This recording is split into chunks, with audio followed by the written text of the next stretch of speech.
दुश्मन के शरीर और आत्मा को तुरंत खत्म करने में सक्षम, ये बस बेजोड़ है। इसे अमर राजा क्लेश थंडर कहा जा सकता है।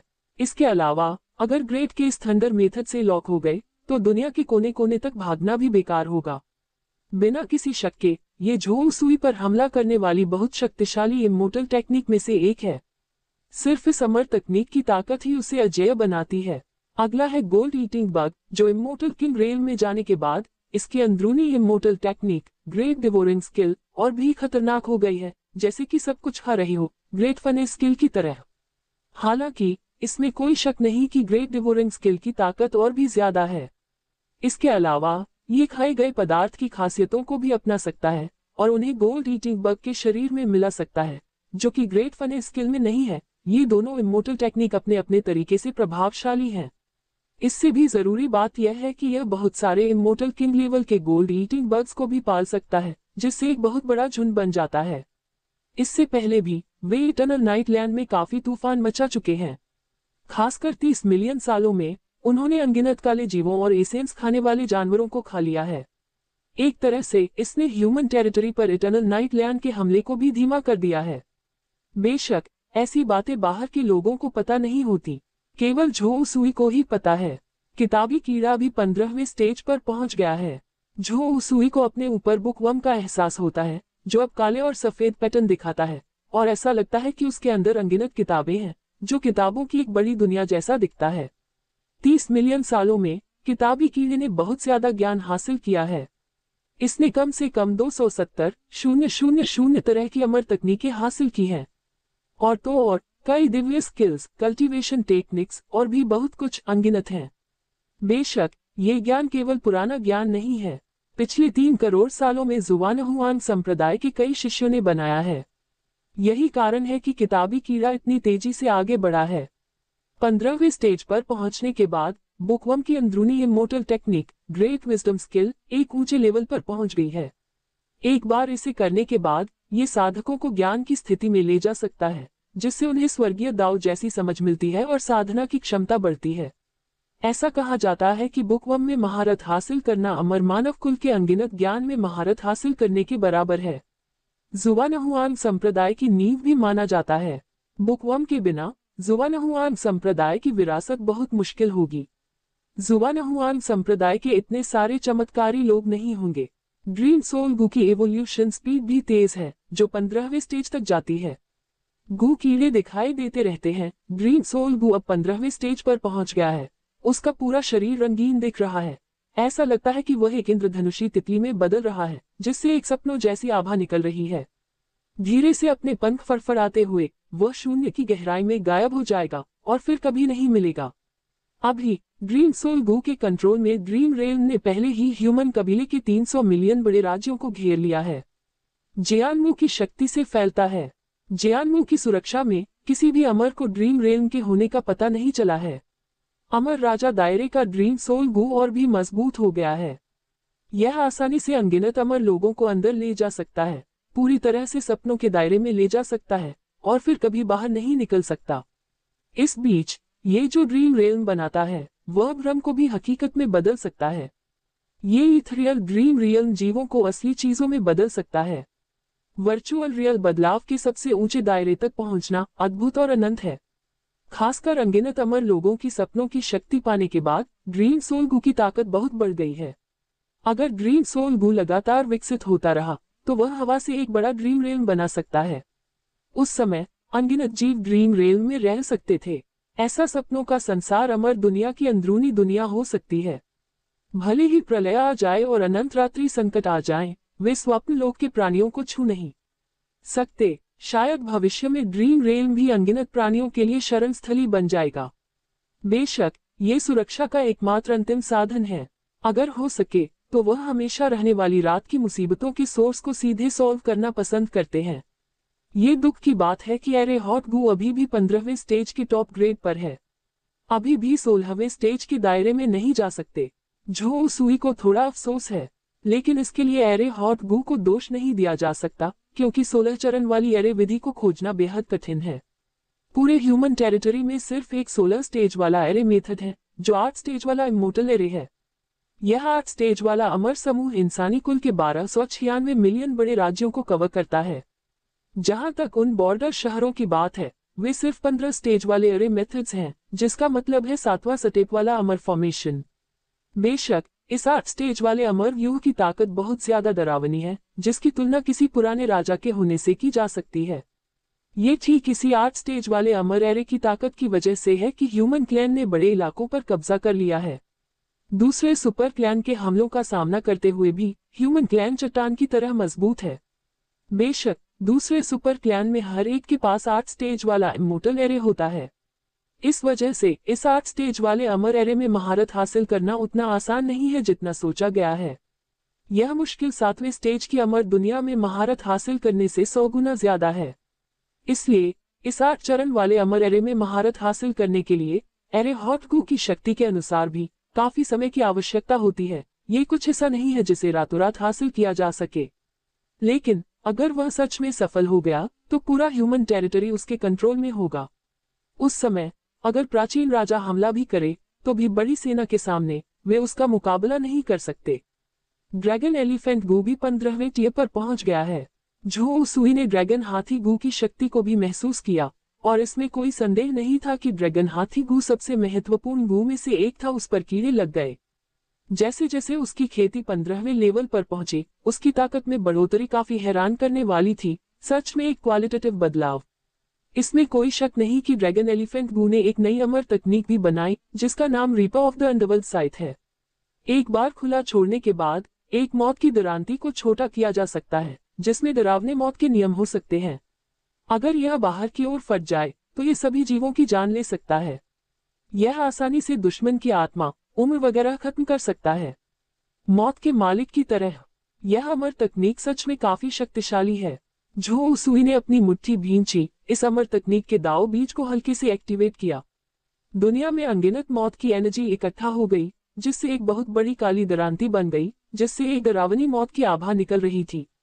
उस पर मौत के नियमों की अनगिनत लाइनें दिखाई दी, साथ ही कई गलत आत्माएं और कंकाल भी थे, जैसे कि वह मौत को कंट्रोल करने वाली दरांती हो जिसमें भयानक तेज शक्ति हो। धम्म, एक पल में उसने हल्के से हाथ हिलाया और दरांती बाहर निकल आई। ये जगह जगह का इलाका तुरंत कटकर 2 हिस्सों में बंट गया, जैसे कि राजा जैसी अमर चीजों को भी टुकड़ों में काटा जा सकता है। यह अमर तकनीक सभी चीजों को मौत दे सकती है, जिससे सारा जीवन खत्म हो सकता है। असल में ड्रैगन एलिफेंट गू, हर अमर तकनीक जो वह सीखता है, बहुत शक्तिशाली है। झो उसुई को बहुत संतुष्टि महसूस हुई। उन्होंने ड्रैगन एलिफेंट गू से कई लाइफलाइन इमोर्टल टेक्निक हासिल की थी, जैसे पोसा प्योलैंड, hell gate, dragon elephant impression, emperor's heavenly imprisonment palm, hellish heaven intent fist और माइरियड ट्रिब्यूलेशंस गॉडफॉल फिंगर वगैरह। हर अमर तकनीक एक बार अपने चरम पर पहुंच जाने पर धरती हिला देने वाली शक्ति रखती है। गू द्वारा शरीर की टेम्परिंग। अब मेरे शरीर के हर सेल में जबरदस्त सुधार हुआ है। असल में बहुत बड़ी सीक्रेट दुनियाएं बनाई गई हैं। अनगिनत नरक आयाम बनाना। झो उसुई ने अपने विचार बदले। उसे लगा कि उसके शरीर के हर सेल का अंदरूनी हिस्सा 100 गुना बढ़ गया है, और साथ ही स्वर्ग और पृथ्वी के कई नियमों को मिलाकर अंदरूनी हिस्सा और भी ठोस हो गया है। बेशक अंदर का एरिया बहुत फैल गया, जिससे अनगिनत जीव जंतु रह सकते थे। इन सालों में उसने कई नरक के डायमेंशन बनाए। अगर यह अमर दुनिया होती तो उसने पूरे 300 मिलियन नरक के डायमेंशन बनाए होते। अगर यह मॉर्टल वर्ल्ड है तो वे अनगिनत हैं। जुबानहुआन संप्रदाय के कब्जे वाली हर दुनिया में नरक के आयाम पैदा हुए हैं। इन नरक के डायमेंशन के आने से उन दुनियाओं में भी जबरदस्त बदलाव आए, जिससे कई बुरी आत्माओं और गलत काम करने वाली आत्माओं को जगह मिली, जिससे वे दुनियाएं और साफ हो गईं। ये बहुत सारा कचरा रखने के लिए कचरा डंप बनाने जैसा है। मेडिसिन गू, गोल्डन सिकाडा गू और स्प्रिंग ऑटम गू भी 15वें टियर पर चढ़ गए हैं। अपने अंदर बचे हुए गू कीड़ों का एहसास होता रहा। बेशक ये 3 गू कीड़े असल में सहायक प्रकार के हैं, जिनमें ज्यादा लड़ने की ताकत नहीं है। फिर भी झो उसुई को वे जो मदद देते हैं वह काफी महत्वपूर्ण है। मेडिसिन गू के 15वें टियर पर चढ़ने के बाद उससे बने मेडिसिनल लिक्विड ने उन पौधों को भी बहुत बढ़ावा दिया जो अमर राजा टियर पर हैं। माना जाता है कि वे जियानमू और दूसरे दिव्य पेड़ों को तेजी से बढ़ने में मदद करते हैं।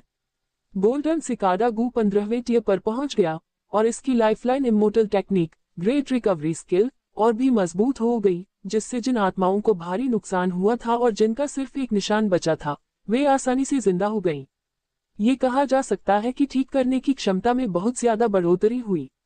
इसके अलावा स्प्रिंग ऑटम गू 15वें टियर में आ गया और इसकी lifeline immortal technique time regression की पावर और भी डरावनी हो गई और इसका कवरेज और भी बड़ा हो गया। एक बार चालू होने के बाद ये किसी इलाके में समय को पीछे की ओर ले जा सकता है। इसके अलावा ये समय को तेज कर सकता है, जिससे दुश्मन की उम्र लगातार कम होती जाती है। भले ही दुश्मन की उम्र कभी खत्म न हो, ये तकनीक दुश्मन को समय के दलदल में फंसा सकती है, जिससे वह हिल नहीं पाएगा और मारे जाने के लिए तैयार हो जाएगा। सबसे महत्वपूर्ण बात यह है कि यह फॉर्चून क्यूगू है। 15वें टियर पर चढ़ने के बाद इसने एक नई अमर तकनीक को भी जन्म दिया। इस अमर तकनीक को दिव्य क्रोध बाण कहा जाता है। झो उसुई ने अपनी मुठ्ठियां भींच ली, यह महसूस करते हुए कि फॉर्चून क्यूगू 15वें टियर पर चढ़ गया है, एक पूरी तरह से नई अमर तकनीक को जन्म दे रहा है और इस तकनीक की शक्ति बहुत शक्तिशाली और डरावनी थी। यह अमर तकनीक सभी प्राणियों के गुस्से को धनुष और बाण के रूप में इकट्ठा कर सकती है, फिर उसे इतनी ताकत से चला सकती है कि वह स्वर्ग और पृथ्वी को हिला सके, इतना कि सब कुछ जला दे और हर खतरनाक दुश्मन को खत्म कर दे। जब पीक पर पहुंच जाते हैं तो एक अमर राजा को मारना कोई बड़ी बात नहीं है। जीवों से जितना ज्यादा रोष इकट्ठा किया जाता है, यह अमर तकनीक उतनी ही ज्यादा शक्तिशाली बन जाती है। ये कहा जा सकता है कि यह अमर तकनीक एक स्वर्गीय सजा की तरह है, जो इंसानी कुल के खिलाफ एक के बाद एक दुश्मन को सजा देने में सक्षम है। एक बार निशाना बन जाने पर बचना नामुमकिन है। जुवानहुआन संप्रदाय की किस्मत बहुत डरावनी है। गू की शक्ति से झो सुई ने तुरंत लग गोल्डन ड्रैगन को जुवानहुआन सेक्ट के आसमान में फैलते हुए देखा, जो सेक्ट के अंदर हर जगह दिखाई दे रहा था और ऊपर मंडरा रहा था। जुवानहुआन संप्रदाय के हर अनुयायी का भाग्य इससे बहुत करीब से जुड़ा हुआ है, सच में भाग्य से जुड़ा हुआ है। और पहले की तुलना में इसमें कोई शक नहीं था कि यह लग गोल्डन ड्रैगन कई गुना बढ़ गया है। पहले इसका डायमीटर केवल 50,000 लाइट ईयर था, लेकिन अब यह 1 मिलियन लाइट ईयर्स के स्केल तक फैल गया है। ये बहुत ज्यादा किस्मत है, जो बस अतीत और वर्तमान को रोशन करती है। अमर दुनिया में अमर मानव कुल की सबसे ताकतवर ताकत भी जुवानहुआन संप्रदाय से तुलना नहीं कर सकती। यही कारण है कि जुवानहुआन संप्रदाय का भाग्य इतना बढ़ गया है। सबसे बड़ा कारण स्वाभाविक रूप से झो सुई की साधना में सुधार है, जो अमर राजा दायरे में चढ़ता है। जुवानहुआन संप्रदाय के 90% से ज्यादा है। ये भी एक ऐसी चीज है जिससे बचा नहीं जा सकता। अमर दुनिया अपने आप में एक अनोखी दुनिया है, जहां एक इंसान की ताकत हर चीज से बढ़कर है। एक अमर राजा किसी ताकत की दौलत को 100 मिलियन साल तक दबा सकता है और लाखों बड़े इंसानी राज्यों पर राज कर सकता है। साथ ही वे अमर दुनिया के सच्चे शासक हैं। और झो सुई वह कोई साधारण अमर राजा नहीं है। जुवानहुआन संप्रदाय की किस्मत में तुरंत ही बढ़ोतरी हुई। जुवानहुआन संप्रदाय तुरंत अमर राजा लेवल की ताकत बन गया। इसके साथ ही बहुत सारा धन भी उमड़ पड़ा, जो सब जुवानहुआन संप्रदाय पर इकट्ठा हो गया। इतनी बड़ी दौलत स्वाभाविक रूप से अमर लोक तियांताओं का पक्ष लेती है। भले ही झो सुई शुरू में किस्मत का बच्चा नहीं था, लेकिन इतनी बड़ी दौलत के साथ वह अपने आप स्वर्ग का बेटा बन जाएगा, अनगिनत जीवों की किस्मत संभालेगा और दुनिया की ताकत को अपने हाथ में ले लेगा। हालांकि इतनी बड़ी दौलत कमाना जरूरी नहीं कि अच्छी बात हो। जितना ज्यादा भाग्य, उतनी ज्यादा जिम्मेदारी, उतनी ज्यादा मुसीबतें। झो सुई ने अपनी आंखें सिकोड़ ली। उसे महसूस हुआ कि लक गोल्डन ड्रैगन पर काली आपदा एनर्जी लड़ियों की तरह दिख रही है। जैसे कि जो आपदा एनर्जी पहले इंसानी कबीले को घेरे हुए थी, अब वह जुवानहुआन सेक्ट को घेरने लगी है। असल में जुवानहुआन सेक्ट सिर्फ एक छोटा सा सेक्ट था। अगर इंसानी कबीले पर कोई मुसीबत आती भी तो पुरानी अमर दुनिया की ताकतें उसे रोक देती, जिससे जुवानहुआन सेक्ट को कोई नुकसान नहीं होता। लेकिन अब यह अलग है। आखिरकार मौजूदा जुवानहुआन सेक्ट एक इमोर्टल किंग लेवल की पावर है, जो इमोर्टल ह्यूमन क्लैन के एक ऊंचे पेड़ के बराबर है, जो ह्यूमन क्लैन का सबसे ऊंचा लेवल है। अगर इंसानी कुल पर मुसीबत आती है और जुवानहुआन संप्रदाय विरोध करने के लिए आगे नहीं आता, तो कौन आएगा?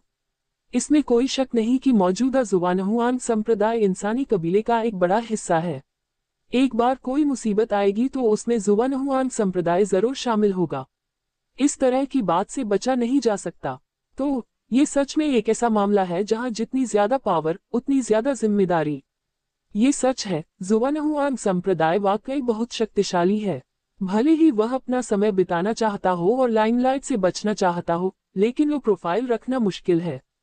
यह एक बड़े पेड़ के नीचे छिपे हाथी जैसा है, छिपे रहना नामुमकिन है। मौजूदा ज़ुबानहुआंग संप्रदाय एक हाथी जैसा है। झो सुई ने अपनी मुट्ठी भींच ली। जानने के लिए, मौजूदा ज़ुबानहुआंग संप्रदाय का असर इंसानी कुल के 300 मिलियन बड़े राज्यों पर है, जो सिर्फ 12 अरब 960 मिलियन बड़े राज्यों पर है, जो इलाके का एक चौथाई हिस्सा है।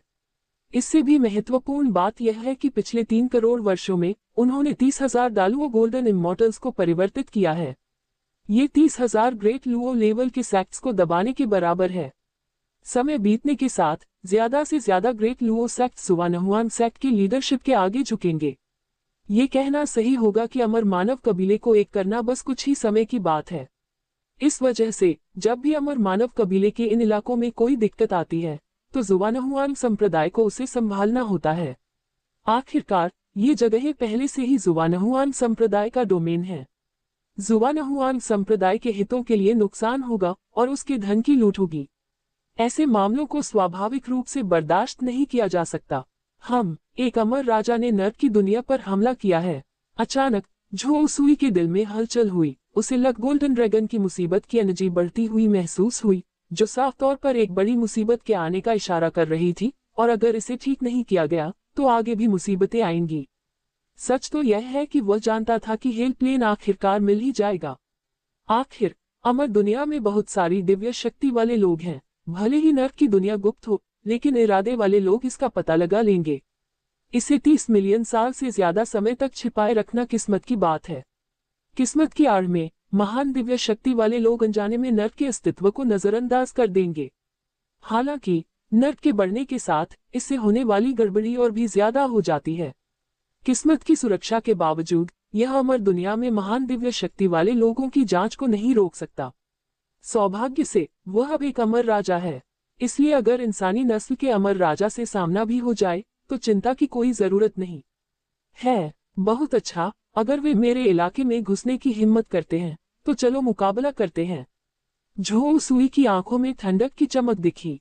उसी समय अमरलोक के मानव क्षेत्र में 3 अमर राजा अचानक मानव कुल के एक बड़े प्रांत में प्रकट हुए। वे कियाओ अमर राजा, फूमो अमर राजा और वहेंग अमर राजा थे, जो क्रमशः 3 प्रमुख संप्रदायों कियाओ संप्रदाय, फूमो संप्रदाय और वहेंग संप्रदाय के नेता थे, जिनके पास उच्च पद और अथाह शक्ति थी। लेकिन उनके चारों ओर एक हल्का सा अंधेरा था और उनकी आंखों की पुतलियों में एक डरावनी चमक थी, जिससे दूसरे लोग कांप रहे थे, जैसे उनके शरीर में कोई डरावना राक्षस छिपा हो। मुझे उम्मीद नहीं थी कि इन 3 इंसानी अमर राजाओं की आत्माओं को खत्म करने में इतना समय लगेगा। वे सच में मजबूत हैं, लेकिन फिर भी वे हमारे डार्क क्लैन के कब्जे का विरोध नहीं कर सके। आखिरकार ये शरीर मेरे हाथों में आ गया है। जो बोल रहा था वह कियाओ अमर राजा था, जो आत्मसंतुष्टि से भरा हुआ था। साफ है, यह पुराना कियाओ इमोर्टल किंग नहीं था, बल्कि डार्क क्लैन के एक जीव के कब्जे वाला एक कल्टीवेटर था। कियाओ अमर राजा बहुत पहले ही खत्म हो चुका था और उसकी जगह डार्क क्लैन के एक राक्षस ने ले ली थी। भी कियाओ अमर राजा के असली रूप में कोई भी गड़बड़ी नहीं देख सका। ऐसे लेवल पर पहुंचने के बाद उनसे सवाल करने की हिम्मत कौन करेगा? बाकी अमर राजा ज्यादातर बुरी तरह घायल थे और अकेले थे, इसलिए कोई भी उनकी पहचान नहीं बता सका। असल में इन बेवकूफ अमर राजाओं ने हमारे महान भगवान को जगाने से रोकने के लिए, अपनी मौत के लिए हमेशा रहने वाली नाइटलैंड पर हमला करने की कोशिश की थी। अब वे न सिर्फ बुरी तरह घायल हैं, बल्कि हमारे डार्क क्लैन ने उन पर कब्जा भी कर लिया है। ज्यादा समय नहीं लगेगा जब इमोर्टल दायरे के 5 सुपर क्लैन के इमोर्टल राजा हमारे हाथ लग जाएंगे और हमारे डार्क क्लैन के वाहक बन जाएंगे। फिर इस युग के जीवों को खत्म करना आसान हो जाएगा। फूमो इमोर्टल किंग की आंखों में ठंडी रोशनी की चमक थी, जो जानलेवा इरादे से भरी हुई थी। असल में पिछले कई कॉस्मिक साइकिल में डार्क क्लैन इसी तरह काम करता था। वे आसानी से दूसरे जीवों के शरीर पर कब्जा कर सकते थे, उनकी जगह ले सकते थे और जासूस की तरह काम कर सकते थे। जरूरी समय पर वे धोखा देंगे, जिससे उन कबीलों को जरूर बहुत नुकसान होगा। ये कहना सही होगा कि ऐसी घटनाएं बार बार हुई हैं। ये स्ट्रैटेजी कुछ हद तक पुराने जमाने की हो सकती है, लेकिन ये बहुत असरदार है। क्योंकि ऐसा है, तो क्या हमें ह्यूमन कबीले में नरसंहार शुरू कर देना चाहिए? अगर हम कोई एक्शन लेते हैं तो ह्यूमन कबीले को पक्का बहुत ज्यादा नुकसान होगा। फिर जब डार्क क्लैन की great army eternal night land से हमला करेगी तो अंदर और बाहर के सहयोग से ह्यूमन क्लैन जरूर खत्म हो जाएगा। वो हेंग इमोर्टल किंग ने बहुत ठंडे लहजे में कहा। अब वह इतना लंबा इंतजार नहीं करना चाहता था और ह्यूमन कबीले को तुरंत खत्म करने के लिए बेताब था। ऐसा करने से इटर्नल नाइट लैंड की ताकत का सामना करने वाली ताकतें कम होती जाएंगी। अगर वे महान भगवान के जागने से पहले 5 सुपर कुलों को खत्म कर पाते तो उन्हें भी बहुत पुण्य मिलता, यहाँ तक कि महान भगवान से इनाम भी मिला। नहीं, बेवकूफ मत बनो। भले ही हमने 3 ह्यूमन रेस इमोर्टल राजाओं के शरीर पर कब्जा कर लिया है, ह्यूमन कबीला आखिरकार एक सुपर कबीला है जिसकी नींव बहुत गहरी है। कौन जानता है कि वे अभी भी कितने इमोर्टल राजाओं को छिपा रहे हैं। उद्धरण चिन्ह। इससे भी जरूरी बात यह है कि ह्यूमन टेरिटरी के अंदर 8 स्टेज वाला एक अमर एरे है जो 1.29 बिलियन बड़े प्रांतों को भयानक ताकत के साथ कवर करता है। एक बार एक्टिवेट होने पर एक अमर राजा को भी आसानी से मारा जा सकता है। हालांकि हमारी ताकत काफी है, लेकिन 8 स्टेज वाली अमर सरणी के सामने यह अभी भी काफी नहीं है। कियाओ अमर राजा ने सावधानी से कहा। कॉस्मिक साइकिल में रहने के कारण ये स्वाभाविक रूप से जानता था कि इन जीवों से निपटना आसान नहीं है। हर युग में कुछ ऐसी अजीब बातें हुई जो आम समझ से परे थी। वे हमेशा डार्क क्लैन के लिए अलग अलग लेवल की परेशानी लाते थे। हालांकि डार्क क्लैन को हमेशा आखिरी जीत मिलती थी, लेकिन ये प्रोसेस बहुत मुश्किल था। अगर सावधान न रहें तो वे खत्म हो सकते हैं और गायब हो सकते हैं। इसलिए ह्यूमन कबीले को खत्म करने के बारे में यह माना गया कि सावधानी से आगे बढ़ना बेहतर है। हाँ, ये सही है। ह्यूमन क्लैन का 8 स्टेज वाला इमोर्टल एरे सच में एक बड़ी प्रॉब्लम है। अब हमारा पहला लक्ष्य 8 स्टेज वाले अमर एरे पर कंट्रोल करना है। अगर हम इस 8 स्टेज वाली अमर सरणी को नष्ट कर सके तो जीत हमारी उंगलियों पर होगी। 8 स्टेज वाले अमर एरे के खत्म होने से पहले हमें अभी भी छिपकर काम करना होगा। नहीं तो जिन शरीरों को पाने के लिए हमने संघर्ष किया वे नष्ट हो सकते हैं। हालांकि हमारी मौत का कोई खास मतलब नहीं है, लेकिन डार्क क्लैन के बड़े प्लान को बर्बाद करना माफ करने लायक नहीं होगा। फूमो इमोर्टल किंग ने सहमति में सिर हिलाया। हालांकि वह जल्द से जल्द ह्यूमन कबीले को खत्म करना चाहता था और बहुत सारा पुण्य कमाना चाहता था। ये भी पता था कि यह मामला उतना आसान नहीं था जितना सोचा गया था। इस कॉस्मिक युग के 5 सुपर क्लैन में से एक होने के नाते उनकी नींव समझ से परे थी और उससे निपटना आसान नहीं था। अगर सावधानी न बरती जाए तो वे तूफान में भी एक खाई में फंस सकते हैं। इसलिए पूरी तरह तैयार हुए बिना ये बिल्कुल भी जल्दबाजी में काम नहीं करेगा। नहीं तो ये सिर्फ एक बेवकूफी भरा काम होगा, एक पूरी तरह से हारने वाला खेल। असल में न सिर्फ ह्यूमन कबीले की नींव समझ से बाहर है, बल्कि अब इटर्नल नाइट लैंड में भी कई दिक्कतें हैं। पिछले लाखों सालों में डरावने राक्षसों का एक ग्रुप सामने आया है। वे अमर लोक तियांताओ द्वारा बनाए गए राक्षस होने चाहिए, जिन्हें सोना खाने वाले कीड़े के नाम से जाना जाता है। ये मॉन्स्टर एसेंस डिवोरिंग बीस्ट जैसे ही हैं, जो दुनिया की हर चीज को खा सकते हैं। लेकिन एसेंस खाने वाले जानवरों से भी ज्यादा डरावनी बात यह है कि ये जानवर लगातार इवॉल्व और रिप्रोड्यूस कर सकते हैं। अब तक ऐसा लगता है कि इन सोना खाने वाले कीड़ों की संख्या 1 लाख से ज्यादा हो गई है। डालुओ गोल्डन इमोर्टल के बराबर ताकत है। पिछले कुछ सालों में बहुत सारे गोल्ड ईटिंग बग्स ने इटर्नल नाइट लैंड में तबाही मचाई है और अनगिनत डार्क क्रीचर्स और एसेंस खाने वाले जानवर उनके पेट में गिरकर खाना बन गए हैं। इससे हमारे डार्क क्लैन का अटैक भी काफी कमजोर हो गया है, जिससे हमें 5 बड़े सुपर क्लैन पर कई अटैक रोकने पड़े हैं। कियाओ इमोर्टल किंग ने दांत पीस लिए। सोना खाने वाले कीड़ों के अचानक सामने आने से वह नफरत से भर गया। अगर गोल्ड ईटिंग बग्स का ये ग्रुप न होता तो डार्क क्लैन ने बहुत पहले ही 5 बड़े सुपर क्लैन पर हमला कर दिया होता। युद्ध का समय लगातार टाला नहीं जाता, लेकिन इसके बारे में कुछ नहीं किया जा सकता। किसने सोचा होगा कि सोना खाने वाले कीड़ों का ये ग्रुप इतना डरावना हो सकता है। वे भी कमजोर हैं। सोना खाने वाले कीड़ों का झुंड जो डालुओ गोल्डन इमोर्टल्स जैसा है। क्या हमारे डार्क क्लैन के अमर राजा ने कोई कार्रवाई नहीं की है? अगर अमर राजा ने कुछ किया होता तो सोना खाने वाले कीड़ों का एक छोटा सा ग्रुप क्या होता? वो हेंग अमर राजा ने अपनी भौहें सिकोड़ ली। उन्हें ये बहुत अजीब लगा, क्योंकि 1 लाख डालुओ गोल्डन इमोर्टल्स भी डार्क क्लैन इमोर्टल किंग का मुकाबला नहीं कर सकते थे। जब तक अमर राजा एक्शन लेते, चाहे कितने भी कीड़े हों, वे राख में बदल जाते। उनके लिए जिंदा रहना पूरी तरह से नामुमकिन है। बेशक हमारे डार्क क्लैन के अमर राजा ने काम किया है। लेकिन सोना खाने वाले कीड़ों का ये ग्रुप बहुत तेजी से भाग जाता है। वे असल में डाकुओं का एक अच्छी तरह से ट्रेन्ड ग्रुप हैं। अक्सर डाक क्लैन कल्टीवेटर्स पर हमला करने के बाद वे तुरंत भाग जाते हैं और जमीन में गहरी खुदाई करते हैं। जब तक हमारे अमर राजा आते हैं तब तक वे बहुत पहले ही भाग चुके होते हैं। फूमो इमोर्टल किंग ने दांत पीस लिए क्योंकि उसे सोना खाने वाले कीड़ों का वह ग्रुप बहुत चालाक लगा। असल में वे न सिर्फ बहुत ज्यादा ताकतवर और संख्या में हैं, बल्कि बहुत चालाक भी हैं। वे डाक क्लैन के खिलाफ गुरिल्ला युद्ध में शामिल होते हैं। अगर वे लड़ सकते हैं तो वे लड़ते हैं, अगर नहीं तो वे भाग जाते हैं। इससे डाक क्लैन के अमर राजा गुस्से से भर गए और अक्सर वहां पहुंचने पर उन्हें पता चलता था कि दुश्मन बहुत पहले ही भाग चुका है। यहाँ तक कि जब उन्होंने जाल बिछाने की कोशिश की तो ऐसा लगा कि दुश्मन आसानी से उन्हें देख सकता है। इससे डाक क्लैन को बहुत गुस्सा आया और वे गोल्ड ईटिंग बग्स के इस ग्रुप को बहुत ज्यादा खतरनाक दुश्मन मानने लगे। यहाँ तक कि 5 महान सुपर क्लैन से होने वाला खतरा भी गोल्ड ईटिंग बग्स के इस ग्रुप से नीचे है। ये समझा जा सकता है कि गोल्ड ईटिंग बग झुंड के लिए डाक क्लैन की नफरत इतनी ज्यादा है कि वे उन्हें टुकड़े टुकड़े कर देना चाहते हैं। कोई हैरानी नहीं कि मुझे लगा कि हाल ही में 5 बड़े सुपर क्लैन पर डाक क्लैन के हमले काफी कमजोर हो गए हैं। तो क्या ये सब सोना खाने वाले कीड़ों के समूह के पीछे का कारण है? क्या अमर लोक की तियांताओ सच में ऐसे अजीब जीव को जन्म देगी? ये सच में अविश्वसनीय है। वो हेंग अमर राजा के शिष्य सिकुड़ गए। सच कहूं तो वह हमेशा अमरलोक के स्वर्गीय दाव से सावधान रहता है। हालांकि अमर दुनिया का स्वर्गीय दाव कोई खुद को जानने वाला नहीं है, ये सिर्फ इस यूनिवर्स का ऑपरेटिंग सिस्टम है जो कंप्यूटर के इंटेलिजेंट सिस्टम जैसा है। लेकिन फिर भी इसमें सर्वाइवल इंस्टिंक्ट है। एक बार जब कोई ऐसा खतरा सामने आता है जिसे रोका न जा सके तो ये तुरंत सिस्टम को रीस्टार्ट कर देता है और अंदर के सभी वायरस को खत्म कर देता है।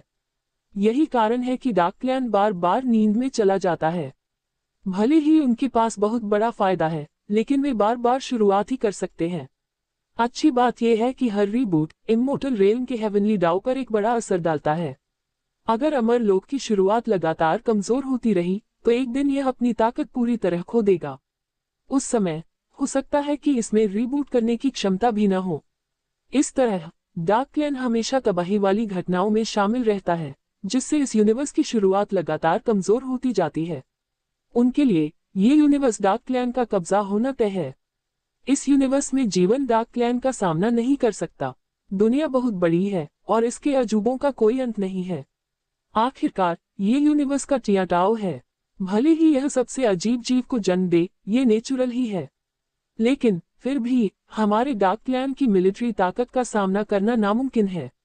एक बार हमारे मालिक जाग जाएंगे तो सब कुछ शांत हो जाएगा। कियाओ अमर राजा ने गर्व से कहा। डाक क्लैन के लिए ये सोना खाने वाले कीड़े बस एक छोटी सी परेशानी है। जब तक मालिक है तब तक कोई समस्या नहीं है। इस ब्रह्मांड में एकमात्र ताकत जो मालिक की शक्ति का विरोध कर सकती है वह है तियांताओ। डाक क्लैन के सामने सभी समझदार प्राणी सिर्फ चींटियां हैं, जिनका जिक्र करने लायक भी नहीं है। इसे भूल जाओ, ये सिर्फ इटर्नल नाइट लैंड का मामला है, इसे हमें ज्यादा मतलब नहीं है। आखिरकार अभी हम डाक क्लैन के जासूस हैं, सिर्फ 5 बड़े सुपर क्लैन के अंदर के मामलों के लिए जिम्मेदार हैं। जहां तक इटर्नल नाइट लैंड के मामलों की बात है तो इसे दूसरे अमर राजाओं पर छोड़ देते हैं। असल में इस बार मैंने तुम्हें एक बहुत ही अजीब बात की वजह से यहाँ बुलाया है। वो हेंग अमर राजा ने अपने दोनों साथियों को बहुत गंभीर भाव से देखते हुए गंभीरता से कहा। आखिरकार यह मामला उसके लिए बहुत महत्वपूर्ण है, इसलिए उसने इस पर चर्चा करने के लिए 2 साथियों को इकट्ठा करने की कोशिश की। अगर ऐसा न होता तो वह एक्सपोजर का रिस्क नहीं लेता। अजीब बात असल में यह क्या है? कियाओ इमोर्टल किंग और फूमो इमोर्टल किंग ने उत्सुकता से पूछा। वे जानते थे कि उनका साथी बिना वजह मजाक नहीं करेगा। किसी इमोर्टल किंग को हैरान करने के लिए उसका असाधारण होना जरूरी है और उसे कम नहीं आंका जाना चाहिए। वे गंभीर और ध्यान से सुनने लगे और कान खड़े कर लिए। क्या तुमने अभी तक ध्यान नहीं दिया? जिस इलाके में हमारा सेक्ट है वहां ज्यादा बुरी आत्माएं नहीं हैं, न ही ज्यादा बदला लेने वाली आत्माएं हैं। यहाँ तक कि डार्क एनर्जी भी बहुत कम है। ये बस एक ऐसा एरिया है जिसे शुद्ध किया गया है। ऐसा लगता है जैसे ह्यूमन टेरिटरी की सभी बुरी आत्माएं और खोई हुई आत्माएं साफ हो गई हैं। ताओ में बदले हुए राक्षस भी लगभग गायब हो रहे हैं और किसी को नहीं पता कि वे कहाँ चले गए हैं। वो हेंग अमर राजा ने दोनों साथियों को देखा और अपनी खोज बताई। डार्क क्लैन के अमर राजा के तौर पर वह डार्क एनर्जी के प्रति बहुत सेंसिटिव है। अगर वे अंधेरे, मौत, श्राप, नाराजगी वगैरह वाली जगहों पर रहते हैं तो उन्हें बहुत आराम महसूस होता है। लेकिन अगर वे ऐसी जगहों पर रहते हैं जहां रोशनी बहुत ज्यादा हो तो उन्हें बहुत अजीब लगता है, जैसे गले में मछली की हड्डी फंस गई हो। ये कॉकरोच की तरह है जो सिर्फ गंदी और बदबूदार जगहों पर रहना पसंद करते हैं। अगर वे साफ जगहों पर हों तो उन्हें असहज महसूस होता है। डार्क क्लैन कल्टीवेटर्स ऐसे ही जीव हैं। पहले हम बंद खेती में थे, इस शरीर की आत्मा को खा रहे थे और आसपास के माहौल पर ज्यादा ध्यान नहीं देते थे। अब जब आपने बताया है तो इंसानी कबीले का माहौल सच में अजीब है। क्या आपके पास कोई खोज है? कियाओ इमोर्टल किंग और फूमो इमोर्टल किंग सिर हिलाए बिना नहीं रह सके। वो हेंग इमोर्टल किंग के याद दिलाने के बाद उन्होंने भी इस बात पर ध्यान दिया और महसूस किया कि ह्यूमन टेरिटरी का माहौल लगभग बहुत अच्छा था। आमतौर पर 5 सुपर क्लैन का माहौल कभी न खत्म होने वाले गुस्से, नफरत और अंधेरे से भरा होता है, जैसे कोई गंदा माहौल हो। लेकिन अब ह्यूमन टेरिटरी की हवा बहुत ताज़ा है, जिसमें कोई गुस्सा, मौत या दूसरी नेगेटिव एनर्जी नहीं है। इससे पिछले कुछ सालों में ह्यूमन क्लैन इमॉर्टल्स की संख्या में भी काफी कमी आई है, जिनमें अंदर के शैतान महसूस हो रहे थे। हर किसान तेजी से तरक्की कर रहा है, मानो रुकावट बहुत कम हो गई है, जो सच में अविश्वसनीय है। लेकिन ऐसी घटनाएं दूसरे सुपर क्लैन में नहीं हुई हैं। बेशक यह एक महत्वपूर्ण खोज है। असल में मैंने ध्यान से देखा और ऐसा नहीं है कि इंसानी कुल के कई महाद्वीपों में कोई बुरी आत्माएं या खोई हुई आत्माएं पैदा नहीं होती। लेकिन इन बुरी आत्माओं और खोई हुई आत्माओं के पैदा होने के बाद उन्हें धरती के अंदर से एक अनदेखी ताकत तुरंत खा जाती है। यहाँ तक कि प्राकृतिक वातावरण में बिखरी डार्क एनर्जी भी पृथ्वी निगल लेती है। ताओ से बदले हुए राक्षस भी प्रभावित होते हैं। वे ज्यादा समय तक फैले नहीं होते कि किसी अनदेखी ताकत ने उन्हें पकड़ लिया हो और वे बिना किसी निशान के गायब हो जाते हैं। यही कारण है कि ह्यूमन कबीले का माहौल इतना वाइब्रेंट है और इमोर्टल अनकंटेमिनेटेड है। वो हेंग अमर राजा ने सीधे अपनी खोज बताई।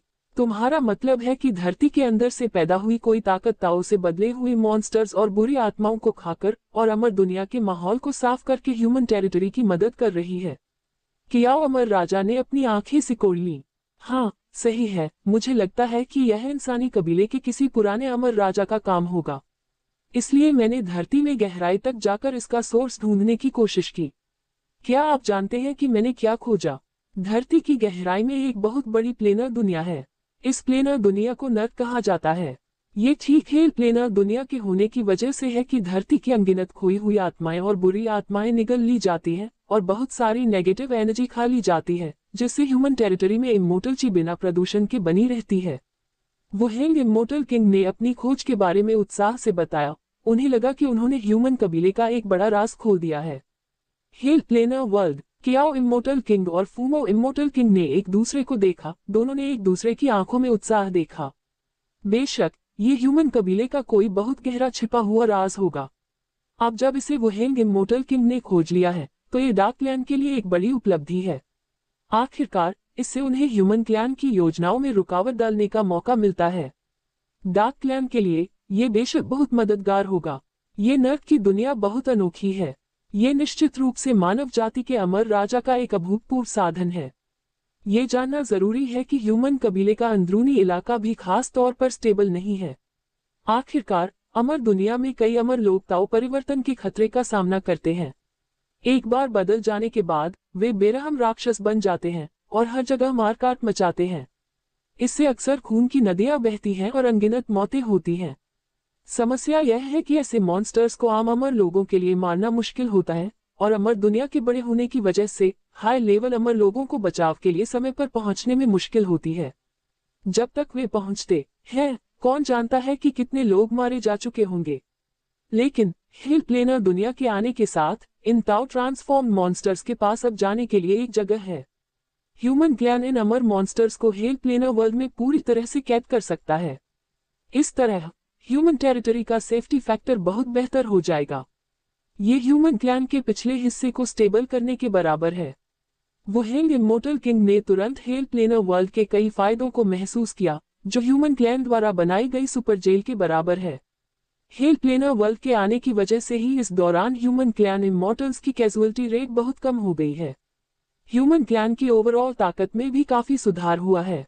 इस बात पर ध्यान मत दीजिए कि अभी तो ज्यादा बदलाव नहीं हुआ है, लेकिन समय के साथ ह्यूमन क्लैन की ताकत में सुधार जरूर तुरंत होगा, जो एक लॉन्ग टर्म असर है। नहीं, मुझे लगता है कि हेल प्लेनर दुनिया का इस्तेमाल सिर्फ यहीं तक सीमित नहीं है, इसके और भी इस्तेमाल होने चाहिए। इंसानी अमर राजा ने नर्क की प्लेनर दुनिया बनाने के लिए इतनी जबरदस्त मेहनत की है, ये पक्का सिर्फ एक जेल नहीं है। कियाओ इमोर्टल किंग की आंखें चमक उठी। उसे अंदर से लगा कि हेल प्लेनर वर्ल्ड का होना भविष्य में डार्क क्लैन के लिए बहुत बड़ी मुसीबत ला सकता है, इसलिए वह हेल प्लेनर वर्ल्ड की डिटेल्स की अच्छी तरह से जांच करना चाहता था। आप बिल्कुल सही कह रहे हैं, मुझे भी ऐसा ही लगता है। इसलिए मैं आप दोनों को हेल प्लेन को एक्सप्लोर करने के लिए इनवाइट करना चाहता हूं, ताकि पता चल सके कि वहां असल में क्या हो रहा है। अगर कुछ भी अनचाहा होता है तो हमारे 3 अमर राजा मिलकर काम कर सकते हैं और हम किसी भी खतरे से निपट पाएंगे। वो हेंग अमर राजा ने सहमति में सिर हिलाया। अब तक उसने सिर्फ परिधि से ही देखा था और उसे कोई अंदाजा नहीं था कि हेल प्लेन के अंदर क्या स्थिति है। हालांकि वह इस अनजान इलाके को लेकर बहुत सावधान था, इसीलिए उसने अपने 2 साथियों को इस नर्क की जगह की जांच करने और ये देखने के लिए बुलाया कि किस पुराने अमर राजा ने इसे करवाया होगा। तो फिर हम किस बात का इंतजार कर रहे हैं? चलो देखते हैं कि यह तथाकथित हेल प्लेन क्या है। फूमो इमोर्टल किंग ने सीधे सीधे कहा। Whoosh whoosh whoosh. एक पल में तीनों अमर राजा चमक उठे, एनर्जी की एक धारा में बदल गए। वे स्पेस और टाइम को भेदते हुए धरती की गहराइयों में उतर गए। जल्द ही वे हेल प्लेन से पहले पहुंच गए। उनका स्वागत एक नजारा देखकर हुआ, एक लाल ग्रह जो गर्मी से भरा हुआ था, खून जैसी एनर्जी से धड़क रहा था, एक तारे जैसा लग रहा था जो हमेशा गर्मी छोड़ रहा था, और धरती की गहराइयों से अनगिनत पिघली हुई धाराएं निकल रही थीं। इस बीच ग्रह ने दुनिया की रुकावटों को बढ़ाया, जहां अनगिनत ड्रैगन एलिफेंट रून्स ने हर कोने को घनी तरह से ढक दिया, जिससे ग्रह बाहरी हमले से बच सका। यहाँ तक कि एक अमर राजा भी इस दुनिया की रुकावटों को आसानी से नहीं तोड़ सकता। क्या ये नर्क का प्लेन है? यह एक जीवित प्राणी जैसा है। कियाओ अमर राजा की पुतलियां सिकुड़ गईं। उसने नर्क की दुनिया को दिल की तरह धड़कते हुए महसूस किया, जो मौत, श्राप, बुराई, अंधेरे और दूसरी ऊर्जाओं से भरी हुई थी। सभी तरह की नकारात्मक ऊर्जाओं का जमावड़ा। सच कहूं तो ये जगह डार्क क्लैन कल्टीवेटर्स के लिए पवित्र भूमि जैसी है, लेकिन ये डार्क एनर्जी स्पेस टाइम की रुकावट में फंसी हुई लगती है। चाहे ये एनर्जी कितनी भी कोशिश कर ले, वे बच नहीं सकती। अभी वह दुनिया की रुकावट को तोड़ना चाहता था और अपने अंदर की सारी डार्क एनर्जी को बाहर निकालना चाहता था। अगर इसे रिलीज किया गया तो इससे ह्यूमन टेरिटरी में जरूर बहुत बड़ी तबाही मच जाएगी। दुर्भाग्य से हेल प्लेन बहुत मजबूत है, इसकी डेंसिटी अकल्पनीय लेवल तक पहुंच गई है। अनगिनत लॉ पैटर्न भी मिलकर प्रोटेक्टिव फोर्स बनाते हैं। अगर यह अपनी पूरी ताकत भी लगा दे तो भी यह अंदर के किसी भी हिस्से को नुकसान नहीं पहुंचा पाएगा। इसके अलावा ऐसा करने से नर्क को बनाने वाले पुराने अमर राजा को अलर्ट मिल सकता है। यहाँ आने का उनका मकसद सिर्फ खुफिया जानकारी इकट्ठा करना था, न कि दूसरी तरफ से लड़ाई करना। ये हेल प्लेन बहुत ज्यादा ताकतवर है, इसमें घुसना नामुमकिन लगता है। फूमो इमोर्टल किंग ने भौहें चढ़ाकर सोचा कि नर्क में कैसे जाएं। चिंता मत करो, मुझे पहले ही हेल प्लेन में जाने का रास्ता मिल गया है। असल में हेल प्लेन का एक ही एंट्री पॉइंट है, हेल गेट। जब भी धरती पर बुरी आत्माओं और राक्षसी जीवों की लहरें आएंगी तो नर्क का दरवाजा खुल जाएगा। फिर हेल प्लेन एक कभी न खत्म होने वाली निगलने वाली ताकत पैदा करेगा, जो इन सभी जीवों को हेल प्लेन में सोख लेगा। इसलिए हमें जबरदस्ती अंदर जाने की जरूरत नहीं है। एक बार हेल गेट खुल जाए तो हम बुरी आत्माओं का पीछा करते हुए हेल प्लेन में जा सकते हैं, बिना किसी को डराए। वो हेंग अमर राजा थोड़ा मुस्कुराया। उसने बहुत समय से नर्क में जाने के तरीके पर विचार किया था। अच्छा ऐसा है। कियाओ इमोर्टल किंग और फूमो इमोर्टल किंग ने एक दूसरे को हाँ में सिर हिलाया। अगर वे बिना किसी को पता चले चुपचाप हेल प्लेन में घुस सके तो यह उनके लिए जरूर बहुत बड़ा फायदा होगा। गड़गड़ाहट टिल्ड टिल्ड। इस समय हेल प्लेन कांपने लगा, जिससे बहुत ज्यादा गहरी सुनहरी रोशनी निकल रही थी, जो बहुत चमकदार थी, जिससे धरती कांपने लगे। धीरे से एक गहरा सुनहरा द्वार खुला, जो और कोई नहीं बल्कि नर्क का द्वार था। जैसे ही पोर्टल खुला, उसने तुरंत एक बहुत ज्यादा निगलने वाली ताकत पैदा की, जिसने पूरे इलाके को कवर कर लिया। इस बड़े महाद्वीप में मौजूद बुरी आत्माएं, बदला लेने वाली आत्माएं और दूसरे जीव तुरंत इस ताकत की तरफ खींचे चले आए। तेजी से धरती की गहरी परतों में गोता लगाते हुए जमीन में समा जाते हैं। कुछ ही समय में अनगिनत बुरी आत्माएं नर्क के द्वार पर इकट्ठा हो गईं। ऐसा लग रहा था जैसे कोई बड़ा जीव उन्हें खा रहा हो।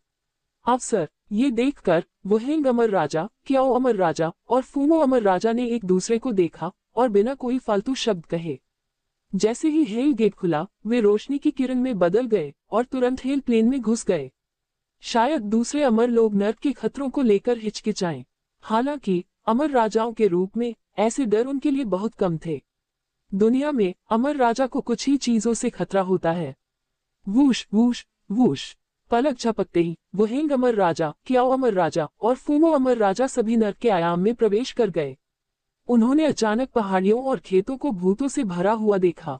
हेल डायमेंशन में घुसते ही ये भूत तुरंत हेल डायमेंशन के अलग अलग कोनों में टेलीपोर्ट हो गए, जैसे कि वे किसी भी जगह पर अचानक से दोबारा जन्म ले लेते हैं। यह मौत की कितनी घनी जमीन है। सच में मौत की बहुत ज्यादा ताकत इकट्ठा कर रही है। इसे मरे हुओं की जमीन कहा जा सकता है। ऐसा लगता है कि यह हमारे इटर्नल नाइट लैंड से अजीब तरह से मिलता जुलता है। इंसानी कबीले ने ऐसी डायमेंशनल दुनिया क्यों बनाई? फूमो इमोर्टल किंग काफी हैरान था। तुरंत उसे महसूस हुआ कि हेल डायमेंशन की बहुत ज्यादा डेथ एनर्जी उसकी ओर तेजी से आ रही है और ऐसा लग रहा था कि वह लगातार उसके अंदर की लाइफ एनर्जी को खा रही है। आसमान में काले सूरज के नीचे सूरज की रोशनी में गर्मी का नामोनिशान नहीं था, बल्कि एक भयानक रेडिएशन एनर्जी थी जो लगातार शरीर को खराब कर सकती थी। इससे भी ज्यादा डरावनी बात यह थी कि हवा में सल्फर और दूसरी जहरीली गंध भरी हुई थी।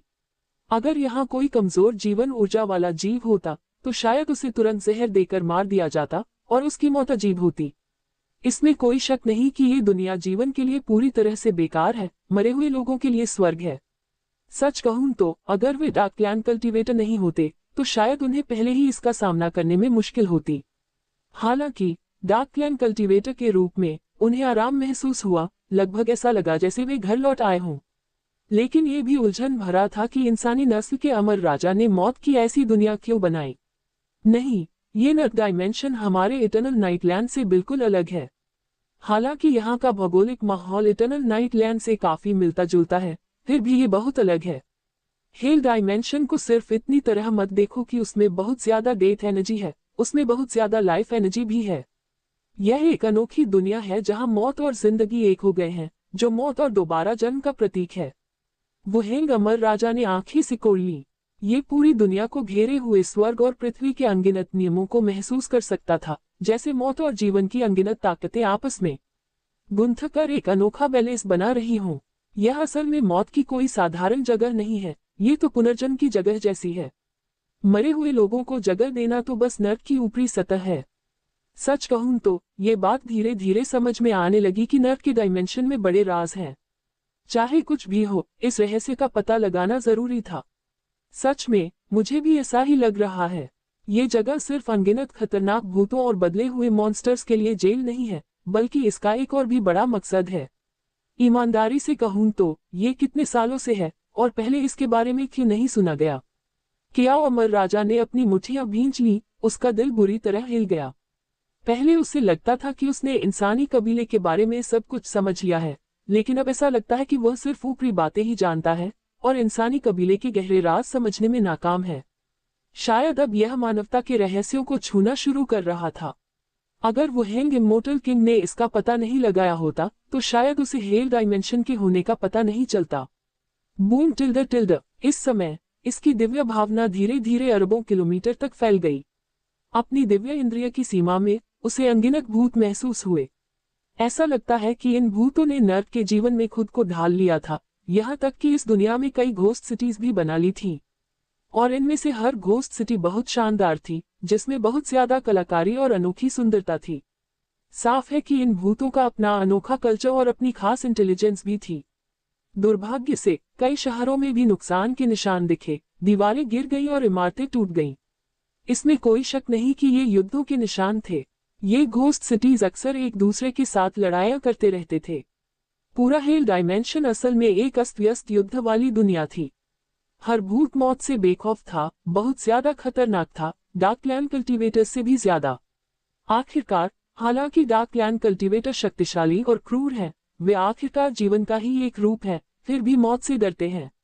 लेकिन ये भूत अलग थे, वे सच में मौत से नहीं डरते थे। हर चाल को जानलेवा तरीके से करते थे। ये कहा जा सकता है कि यहाँ हर पल लड़ाई होती रहती है, जिससे बड़ी संख्या में भूत मारे जाते हैं। एक मिनट रुको, इन भूतों के साथ असल में क्या स्थिति है? क्या वे सच में फिर से जिंदा हो सकते हैं?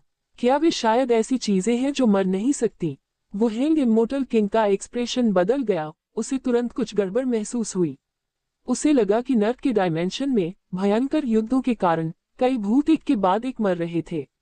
शुरू में तो लगा कि ये भूत गायब हो जाएंगे, लेकिन कुछ ही देर में ये भूत अचानक अपनी जगह पर जिंदा हो गए। अगर इन्हें ब्लास्ट करके टुकड़े टुकड़े भी कर दिया जाए तो भी ये भूत लगातार जिंदा होते रहेंगे। वे ऐसी चीजें थी जो मर नहीं सकती थी। एक पल में उसका चेहरा गंभीर हो गया और वह नर्क के इन भूतों को गौर से देखने लगा। सच में, ये भूत सच में मर नहीं सकते। उनके सोल इम्प्रिंट्स पहले ही हेल डायमेंशन में मिल चुके हैं। जब तक उनके सोल इम्प्रिंट्स नष्ट नहीं हो जाते, वे ऐसी एंटिटीज हैं जो मर नहीं सकती। भले ही उन्हें अनगिनत बार ब्लास्ट किया जाए, वे अनगिनत बार फिर से जिंदा हो जाएंगे। कोई हैरानी नहीं कि वे सब मौत से नहीं डरते। पता चला कि वे मर ही नहीं सकते। कियाओ अमर राजा की आंखों में ठंडी चमक आ गई और उन्होंने तुरंत इन भूतों के छिपे राज को पहचान लिया। कुल मिलाकर ये भूत नर्क के कठपुतलियों जैसे लगते हैं। जब तक नर्क का डायमेंशन स्थिर रहेगा, ये बुरे भूत खत्म नहीं होंगे। अब मैं समझ गया, कोई हैरानी नहीं कि human race immortal king hell dimension बनाना चाहता था। हेल डायमेंशन सिर्फ अनगिनत बुरे भूतों को बंदी बनाने के लिए जेल नहीं है। इससे भी जरूरी बात यह है कि यह हेल डायमेंशन असल में ह्यूमन क्लैन के लिए अमर योद्धा बनाने की जगह है। सोचो, अगर हेल डायमेंशन में अरबों बुरे भूत आ जाएं, तो क्या ह्यूमन कबीले में अरबों निडर भूत योद्धा नहीं होंगे? हमारा डार्क क्लैन सच में बहुत ताकतवर है। वह अनगिनत डार्क जीव बना सकता है जो हर चीज पर छा जाते हैं और अनगिनत ताकतों पर काबू पा लेता है। लेकिन जाहिर है, ह्यूमन कबीले ने भी इस बात पर ध्यान दिया है। अगर वे हमारे डार्क क्लैन का सामना करना चाहते हैं, तो उन्हें हमारे जैसे अमर सैनिक बनाने होंगे। ये अमर दुष्ट भूत ऐसे ही सैनिक हैं। वैसे भी वे सभी निडर हैं, और अगर वे मर भी जाते हैं तो वे नर्क डायमेंशन में दोबारा जन्म ले सकते हैं। बुरे भूतों की एक बड़ी सेना की ताकत से वे हमारे डार्क क्लैन के सैनिकों को पूरी तरह टक्कर दे सकते हैं। ये जगह असल में ह्यूमन क्लैन का सीक्रेट बेस है और उनके सबसे बड़े हथियारों में से एक है। फुमो इमोर्टल किंग ने अपनी मुठ्ठियां भींच ली, अपनी दहाड़ रोक नहीं पाए। वह बहुत ज्यादा उत्साहित थे। उन्हें लग रहा था कि इस बार उनकी किस्मत अच्छी थी, क्योंकि वे ह्यूमन कबीले की सबसे बड़ी सीक्रेट जगह पर पहुंच गए थे। उसने सोचा कि हेल डायमेंशन जरूर ऐसी ही एक जगह है, डार्क क्लैन के खिलाफ एक निर्णायक लड़ाई के लिए बनाया गया एक ट्रेनिंग ग्राउंड। नहीं, क्या इंसानी कबीले की समझदारी सच में इतनी डरावनी है? क्या वे ऐसी अमर सेना भी बना सकते हैं? असल में इस कॉस्मिक युग में केवल मानव कबीला ही हमारे डार्क कबीले के लिए सबसे बड़ा खतरा है। दूसरे कबीले तो जिक्र करने लायक भी नहीं हैं। वो हेल अमर राजा के शिष्य सिकुड़ गए। वह कोई बेवकूफ नहीं था, उसे नेचुरली हेल डायमेंशन की स्ट्रेटेजिक इंपॉर्टेंस का पता था। अगर हेल डायमेंशन सच में डेवलप हुआ, तो ये पता नहीं है कि इसमें कितने ह्यूमन क्लैन घोस्ट्स आ सकेंगे। ये ह्यूमन कबीले के भूत बाद में इमोर्टल ह्यूमन कबीले के लिए एक डरावनी ताकत बन गए। एक बार हेल डायमेंशन हेल गेट खोल देता है, जिससे अनगिनत हेल घोस्ट बाहर आ जाते हैं। तब तक ये नरक के भूत शायद हर जीवित प्राणी को, जिसमें डार्क क्लैन के जीव भी शामिल हैं, फाड़कर मार डालेंगे। ऐसे अमर भूतों का सामना करने पर डार्क क्लैन सेना के पास भी कोई मौका नहीं बचेगा। हर कॉस्मिक युग जरूर चमत्कारों को जन्म देता है। इस युग में स्वाभाविक रूप से वे भी होंगे। मुझे कभी उम्मीद नहीं थी कि वे ह्यूमन कबीले में दिखाई देंगे, लेकिन किस्मत से हमें समय रहते ह्यूमन कबीले का ट्रम्प कार्ड मिल गया। हमें ये खबर तुरंत डार्क क्लैन को भेजनी चाहिए ताकि क्लैन के लोगों को इसकी जानकारी मिल सके। कियाओ अमर राजा ने अपनी मुट्ठियां भींच लीं। उसे बहुत राहत मिली। शुक्र है कि वह समय पर पहुंच गया था ताकि वह इंसानी कबीले में जासूस के तौर पर काम कर सके और एक अमर राजा को अपने वश में कर सके। नहीं तो उसे कैसे पता चलता कि इंसानी कबीले ने अंदर ही अंदर इतनी अनोखी दुनिया बनाई है, या इंसानी कबीले के पास अमर सेना बनाने का जरिया है। लेकिन फिर भी अब जब उन्हें ऐसे तरीकों के बारे में पता चल गया है, तो वे भविष्य में इसका मुकाबला करने के तरीकों पर जरूर रिसर्च करेंगे। हम कियाओ इमोर्टल किंग, फुमो इमोर्टल किंग और वुहेंग इमोर्टल किंग के चेहरे बदल गए। उन्हें आसपास के स्पेस टाइम का अशांत वाइब्रेशन महसूस हुआ, जैसे पूरा हेल डायमेंशन कांपने लगा हो। इस समय हिल डायमेंशन के अंदर स्पेस टाइम सस्पेंशन की स्थिति में लग रहा था। इस पल अनगिनत शैतानी भूत जमे हुए लग रहे थे, हिल भी नहीं पा रहे थे। फिर अगले ही पल 3 अमर राजाओं के सामने एक आकृति प्रकट हुई जो उन्हें देख रही थी। भयानक अमर राजा डोमेन ने नर्क के डायमेंशन को घेर रखा था। एलिफैक्स की परछाई उभरी जिसने अनगिनत देव दानवों को दबा दिया। 3 बिन बुलाए मेहमान आ गए हैं। क्या वे डार्क क्लैन के अमर राजा हैं? विजिटर साफ तौर पर झोंक सुई था। आखिरकार हर हेल डायमेंशन उसके शरीर का हिस्सा था। अगर बाहरी लोग उसके हेल डायमेंशन में घुस आते तो उससे छिपना नामुमकिन था। इसके अलावा वह 3 अमर राजाओं से निकलने वाली डरावनी काली आभा को महसूस कर सकता था जो साफ तौर पर बता रहा था कि वे इंसानी नस्ल के अमर राजा नहीं थे। उन्होंने महसूस किया कि इन 3 अमर राजाओं के शरीर पर लंबे समय से डार्क क्लैन के साधकों का कब्जा था। इसका मतलब था कि वे असल में इंसानी नस्ल के अमर राजाओं के शरीर पहने हुए राक्षस थे। उसकी हॉट आइज की नजर में ये 3 डार्क क्लैन इमोर्टल किंग्स पूरी तरह से एक्सपोज हो गए थे। आप इंसानी कुल के कौन से अमर राजा हैं? मैंने आपके बारे में पहले कभी क्यों नहीं सुना या देखा? कियाओ अमर राजा झोंक सुई को ध्यान से देख रहा था।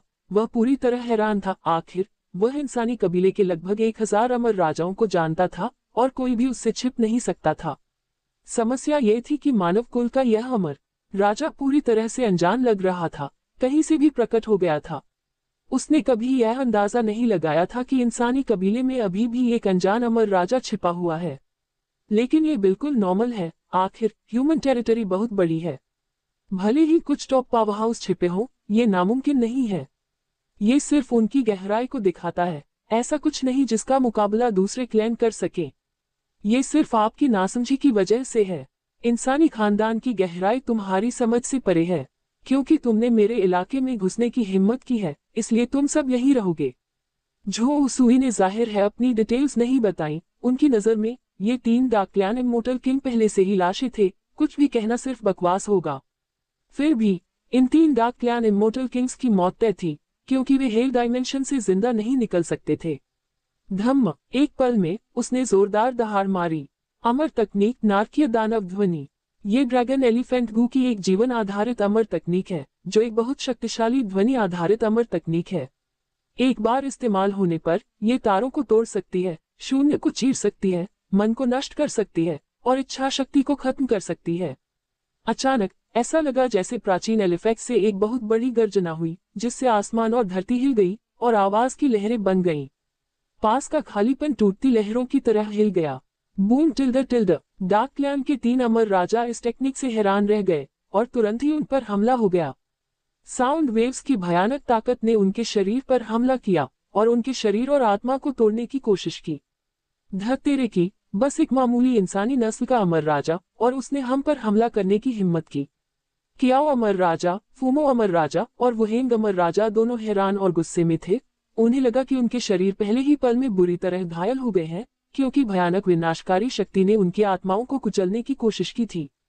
अच्छी बात यह है कि डार्क क्लैन के साधकों के तौर पर उनकी आत्मा की शक्ति बहुत मजबूत होती है जो आसानी से शून्य में मिल सकती है। इसलिए वे ऐसी साउंड वेव पावर का कुछ हद तक विरोध कर सकते थे। लेकिन फिर भी उन्हें अलग अलग लेवल पर तकलीफ हुई। उनके पहले मजबूत शरीर अब टूटे हुए कांच की तरह अनगिनत दरारों के साथ दिखाई देने लगे। उनके शरीर से बहुत ज्यादा मात्रा में काला खून बह रहा था। आसपास का स्पेस टाइम भी भयानक दरारों से टूट गया जो अरबों किलोमीटर तक फैली हुई थी।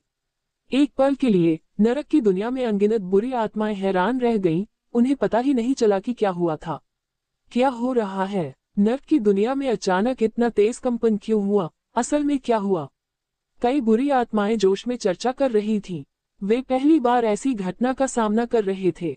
हालांकि हेल वर्ल्ड में कभी कभी कुछ भूकंप आते हैं, लेकिन वे ज्यादातर ज्वालामुखी विस्फोट ही होते हैं जो सिर्फ छोटे इलाकों को प्रभावित करते हैं, बताने लायक नहीं। लेकिन अब ऐसा लगा कि इतने तेज झटके ने पूरी नरक की दुनिया पर असर डाला है। यह उनके लिए अविश्वसनीय था। इतना भयानक स्पेस टाइम कंपन, मुझे डर है कि यह कोई अमर राजा काम कर रहा है। एक डालू गोल्डन इमोर्टल लेवल की बुरी आत्मा ने हैरान होकर कहा। उसे कभी उम्मीद नहीं थी कि नर्क की दुनिया में कोई इमोर्टल राजा आएगा। ये तो बहुत बड़ा चढ़ाकर कहा गया था। शुरू में ये सोचा गया था कि नर्क की दुनिया में सबसे ताकतवर अस्तित्व एक डालू गोल्डन इमोर्टल से ज्यादा कुछ नहीं था। लेकिन अब ऐसा लगता है कि नरक की दुनिया का पानी बहुत गहरा हो गया है। नहीं, क्या यह अमर राजाओं के बीच लड़ाई है? नरक की दुनिया में कौन से अमर राजा लड़ रहे हैं? कौन जानता है? सच कहूं तो मैंने कभी कोई अमर राजा नहीं देखा और न ही मैं किसी अमर राजा को जानता हूं। क्या ये सही नहीं है? ऐसे जीव हमसे बहुत दूर हैं। हम एक डालुओ गोल्डन इमोर्टल को भी नहीं देख सकते। महान इमोर्टल राजाओं की तो बात ही छोड़ दें। पहले भी कई बार यह अंदाजा लगाया गया है कि नर्क की दुनिया अमर राजाओं ने बनाई थी और अब यह अंदाजा सच लगता है। अनगिनत बुरी आत्माएं इस अचानक आए झटके के बारे में बहुत उत्सुकता से चर्चा कर रही थीं। लेकिन वे ज्यादा डरे हुए भी नहीं थे। आखिरकार उनमें से हर एक के पास अमरता का शरीर था। वे इतने निडर थे कि वे सिर्फ अमर राजाओं की पहचान जानने के लिए उत्सुक थे। मरना। सबसे पहले हमला किया कियाओ अमर राजा ने, जो अब बहुत ज्यादा गुस्से में था। उसने तुरंत किंग ग्रेड अमर कलाकृति 7 लाइट स्लॉटिंग नाइफ कियाओ अमर राजा की जीवनबद्ध अमर कलाकृति को बाहर निकाल लिया। जब इस डार्क क्लैन इमोर्टल किंग ने कियाओ इमोर्टल किंग का खोल पकड़ा तो ये सिर्फ शरीर पर कब्जा करने के बारे में नहीं था। इसने दूसरे की आत्मा और यादें भी हासिल कर ली। ये पूरी तरह से कब्जा था, लगभग रिप्लेसमेंट के बराबर। दूसरे शब्दों में, जो पहले का कियाओ इमोर्टल किंग कर सकता था वह भी कर सकता था। और डार्क क्लैन की खूबियों की वजह से वह दूसरों से आगे निकल गया। इसीलिए डार्क क्लैन का कब्जा इतना डरावना है, जिससे ये पता लगाना नामुमकिन हो जाता है कि किस पर कब्जा था और किसे बदला गया। धम्म। अगले ही सेकंड में कियाओ अमर राजा ने इस राजा स्तर की अमर कलाकृति को थाम लिया, जिससे अनंत हत्या की मंशा प्रकट हुई। साथ ही उसके पीछे 7 विशाल सितारे दिखाई देने लगे, जो इस राजा स्तर की अमर कलाकृति पर अनंत हत्या की मंशा एकत्रित कर रहे थे। उसने एक ही वार में झोल सुई की तरफ वार किया। ब्लेड की डरावनी किरण तुरंत आई, जिसमें स्वर्ग और पृथ्वी के कई नियम थे, और ऐसा लगा जैसे आसमान 2 हिस्सों में बंट गया हो। ये 7 लाइट स्लॉटिंग नाइफ का आतंक है, जो आखिरी वार करने के लिए अनगिनत जीवों को मारने का इरादा इकट्ठा कर सकता है। अपनी तेजी दिखाता है, जिसे कोई हरा नहीं सकता। यहाँ तक कि अमर राजाओं के लिए भी इसका विरोध करना मुश्किल होता है और वे केवल इसकी तेजी से बच सकते हैं। इस किंग ग्रेड इमोर्टल आर्टिफैक्ट के साथ कियाओ इमोर्टल किंग इमोर्टल वर्ल्ड में मशहूर था और उसके पास जबरदस्त लड़ाई की ताकत थी। आपको शैतान बना दिया गया है, शांति से आराम करें। फूमो अमर राजा, जो पीछे नहीं रहना चाहता था, उसके चेहरे पर एक जीवित बुद्ध की तरह करुणा का भाव था। किसी तरह उसके हाथों में एक राजा श्रेणी की अमर कलाकृति प्रकट हो गई, दानव को दबाने वाला तथागत स्टाफ। ये king grade immortal artifact Fumo immortal king को इटर्नल नाइटलैंड में एक बुद्ध सभ्यता के अवशेषों से मिला था। माना जाता है कि यह बुद्ध सभ्यता के इमोर्टल किंग का जीवनबद्ध इमोर्टल आर्टिफैक्ट है। लेकिन इसके पिछले मालिक के गिरने के बाद ये किंग ग्रेड इमोर्टल आर्टिफैक्ट धूल की वजह से सुस्त हालत में पड़ा था। फूमो इमोर्टल किंग नहीं आया तब तक ये किंग ग्रेड इमोर्टल आर्टिफैक्ट जागा नहीं था। बूम। तुरंत किंग ग्रेड इमोर्टल आर्टिफैक्ट, जो दानव को काबू में करता है, रुलाई स्टाफ स्वर्ग से नीचे उतरा और झोल सुई पर हमला किया। खाली जगह की गहराई में बुद्ध की अनगिनत परछाइयां दिखाई दी, जो सुनहरी रोशनी से चमक रही थी। शून्य की गहराई से बुद्ध के मंत्रों की लहरें उठती हुई प्रतीत हो रही थी, मानो इस समय अनगिनत बुद्ध पुनर्जीवित हो रहे हों।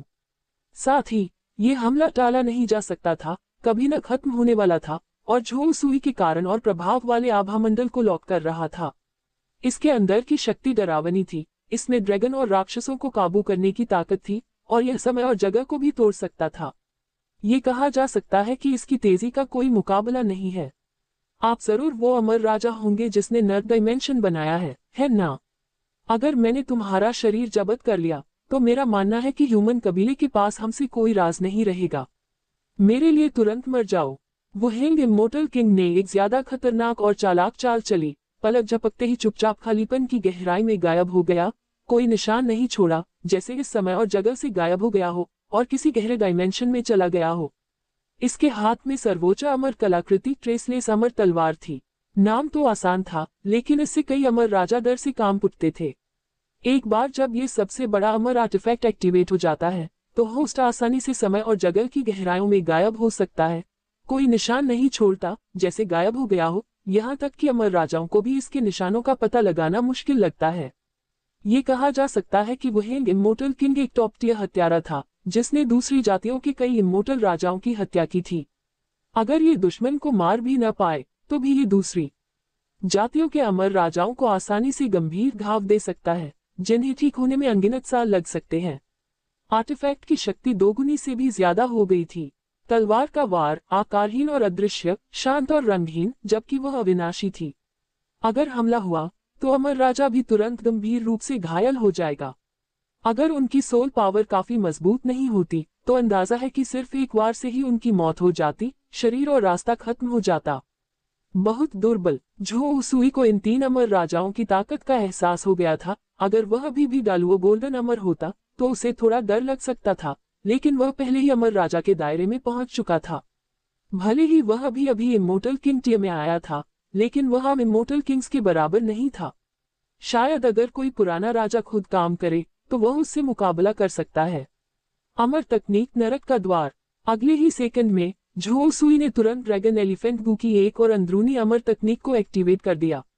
ये टेक्निक हेल गेट को कंडेंस कर सकती है, सभी एनर्जी अटैक को एब्जॉर्ब कर सकती है। इसे अल्टीमेट डिफेंसिव स्किल कहा जाता है। ये नर्क के द्वार भी खोल सकता है, जिससे नर्क के दानव और अनगिनत बुरी आत्माएं आ सकती हैं। गड़गड़ाहट टिल्ड टिल्ड टिल्ड। तुरंत झो सुई के सामने बड़े बड़े हेल पोर्टल्स की परतें दिखाई दी। परत दर परत इमोर्टल वर्ल्ड के 3 अरब हेल डायमेंशंस के पोर्टल्स सभी उसके सामने रुकावट डाल रहे थे।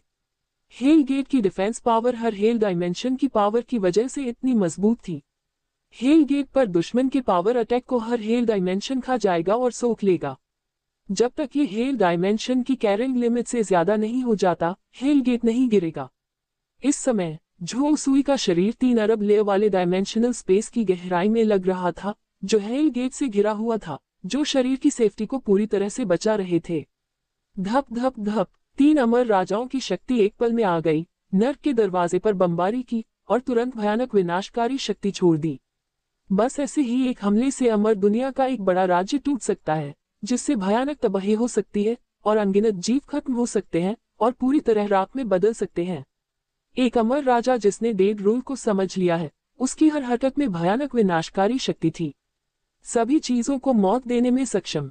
यहाँ तक कि हर इमोर्टल टेक्निक में डेड रूल की शक्ति होती है, जो अनगिनत चीजों को आसानी से तोड़ सकती है। हालांकि अमर तकनीक हेल्स गेट की शक्ति बहुत ज्यादा डरावनी थी। कई अमर राजाओं की सेनाओं ने इस पर बमबारी की, जिससे नर्क के दरवाजे एक एक करके टूट गए। लेकिन ज्यादातर नुकसान पहुंचाने वाली एनर्जी कई हेल डायमेंशन में ट्रांसफर हो गई।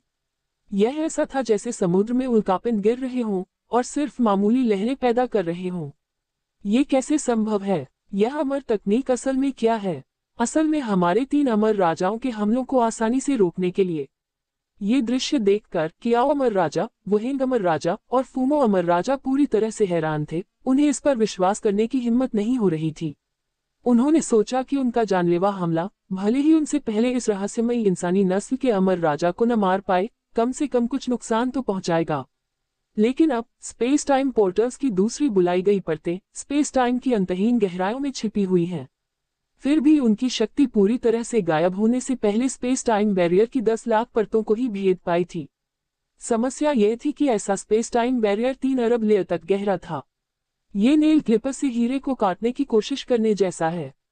शायद थकावट से मरने पर भी हीरे को जरा भी नुकसान नहीं होगा।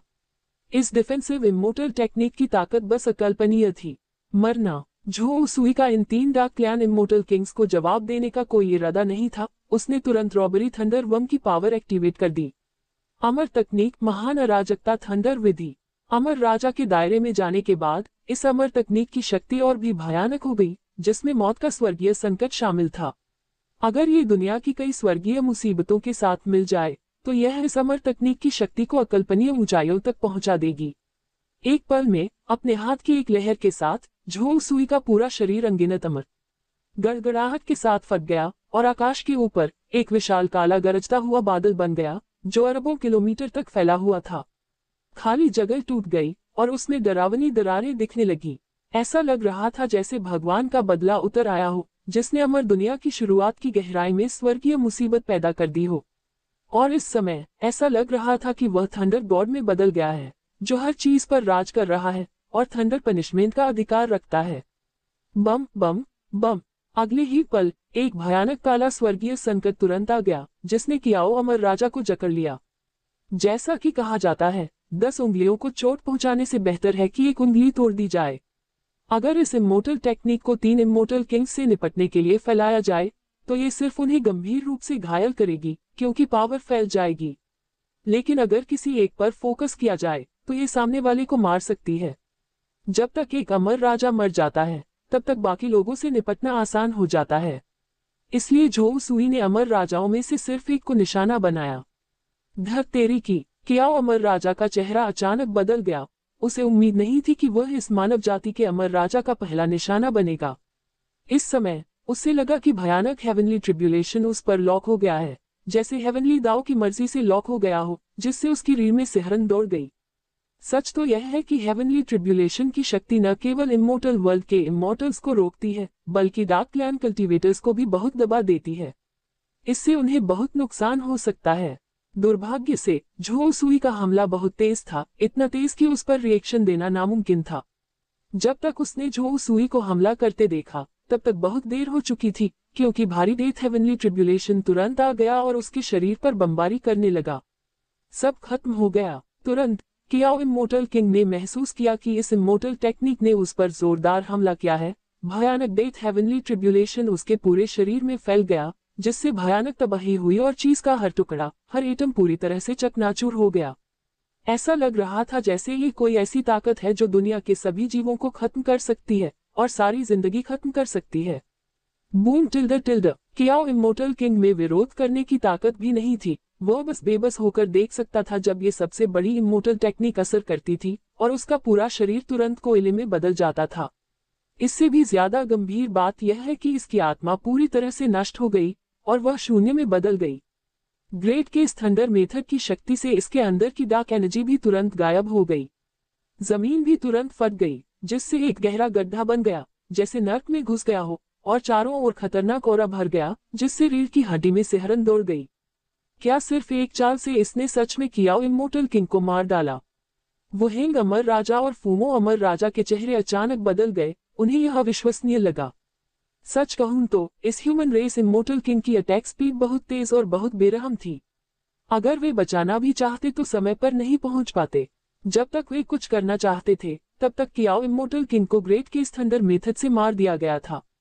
ये रहस्यमयी इंसानी नस्ल का अमर राजा सच में बहुत डरावना था। उसे पुराना राजा कहना कोई बड़ा चढ़ाकर कहना नहीं होगा। एक बढ़िया मौका, इतनी बड़ी अमर टेक्निक इस्तेमाल करने के बाद उसकी अमर शक्ति लगभग खत्म हो गई होगी। जब वह कमजोर हो तब हमला करो। मुझे तो लगता है कि इस कमीने को कोई कमी नहीं हुई है। एक साधारण मानव जाति का अमर राजा हमारे डाक कबीले के अमर राजाओं का मुकाबला कैसे कर सकता है? फूमो इमोर्टल किंग गुस्से में दहाड़ा। बिना डरे उसे यह झोउ सुई पर हमला करने का एक बड़ा मौका लगा। उसके अंदाजे के हिसाब से इस आदमी का खर्च इतनी बड़ी इमोर्टल टेक्निक इस्तेमाल करने के लिए बहुत ज्यादा होगा। इसका लड़ाई का अनुभव बहुत अच्छा था और यह इंसानी नस्ल का अमर राजा इसे बेवकूफ नहीं बना सकता था। अगले ही पल उसने king grade immortal artifact subduing demon Rulai staff उठाया। उसका पूरा शरीर बुद्ध की रोशनी से रोशन लग रहा था और उसके पीछे बुद्ध का एक रूप उतर रहा था जो असलियत में बदल रहा था और पास्ट, प्रेजेंट और फ्यूचर के टाइम और स्पेस को कंट्रोल कर रहा था। तुरंत एक लाठी का वार हुआ जिससे समय और जगह रुक गई और ड्रैगन और राक्षस दब गए।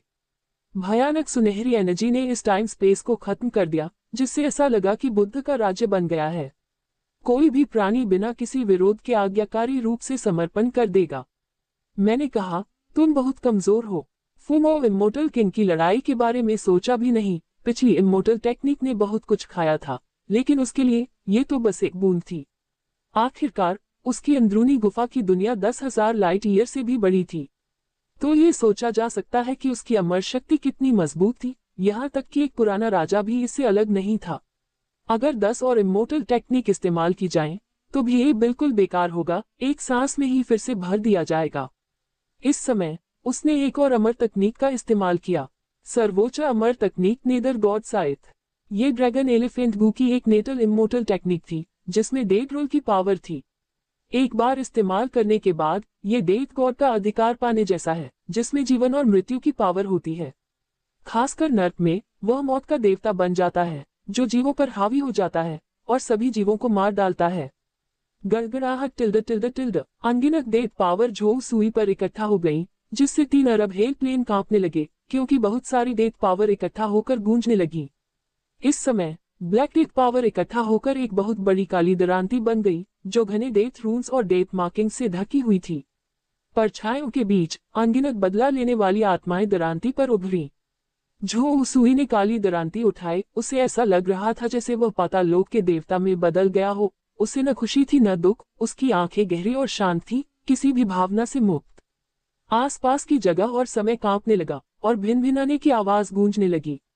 धम्म। काली दरांती के हल्के से वार से सुनहरा बौद्ध क्षेत्र और बंद समय और जगह एक काली रोशनी से आसानी से दो हिस्सों में बंट गए। काले ब्लेड का आग आगे बढ़ा, मानो पूरी दुनिया को चीर रहा हो। क्या? फूमो इमोर्टल किंग हैरान रह गया, कुछ कह नहीं पाया, बस उसे अपनी ओर बढ़ता हुआ काला आग दिख रहा था। अगले ही पल उसे एहसास हुआ कि उसका सिर हवा में ऊपर उठ रहा है और खून की धार बह रही है। मौत की एक भयानक लहर ने तुरंत उसकी आत्मा को नष्ट कर दिया। नहीं, क्या मैं सच में इस तरह मर गया हूँ? एक ही वार में मार डाला। फूमो इमोर्टल किंग पूरी तरह हैरान था, उसे यकीन करना मुश्किल हो रहा था। उसे लगा जैसे उसने अपनी पूरी लड़ाई की ताकत भी नहीं दिखाई है, वह एक पल में कैसे मारा जा सकता है?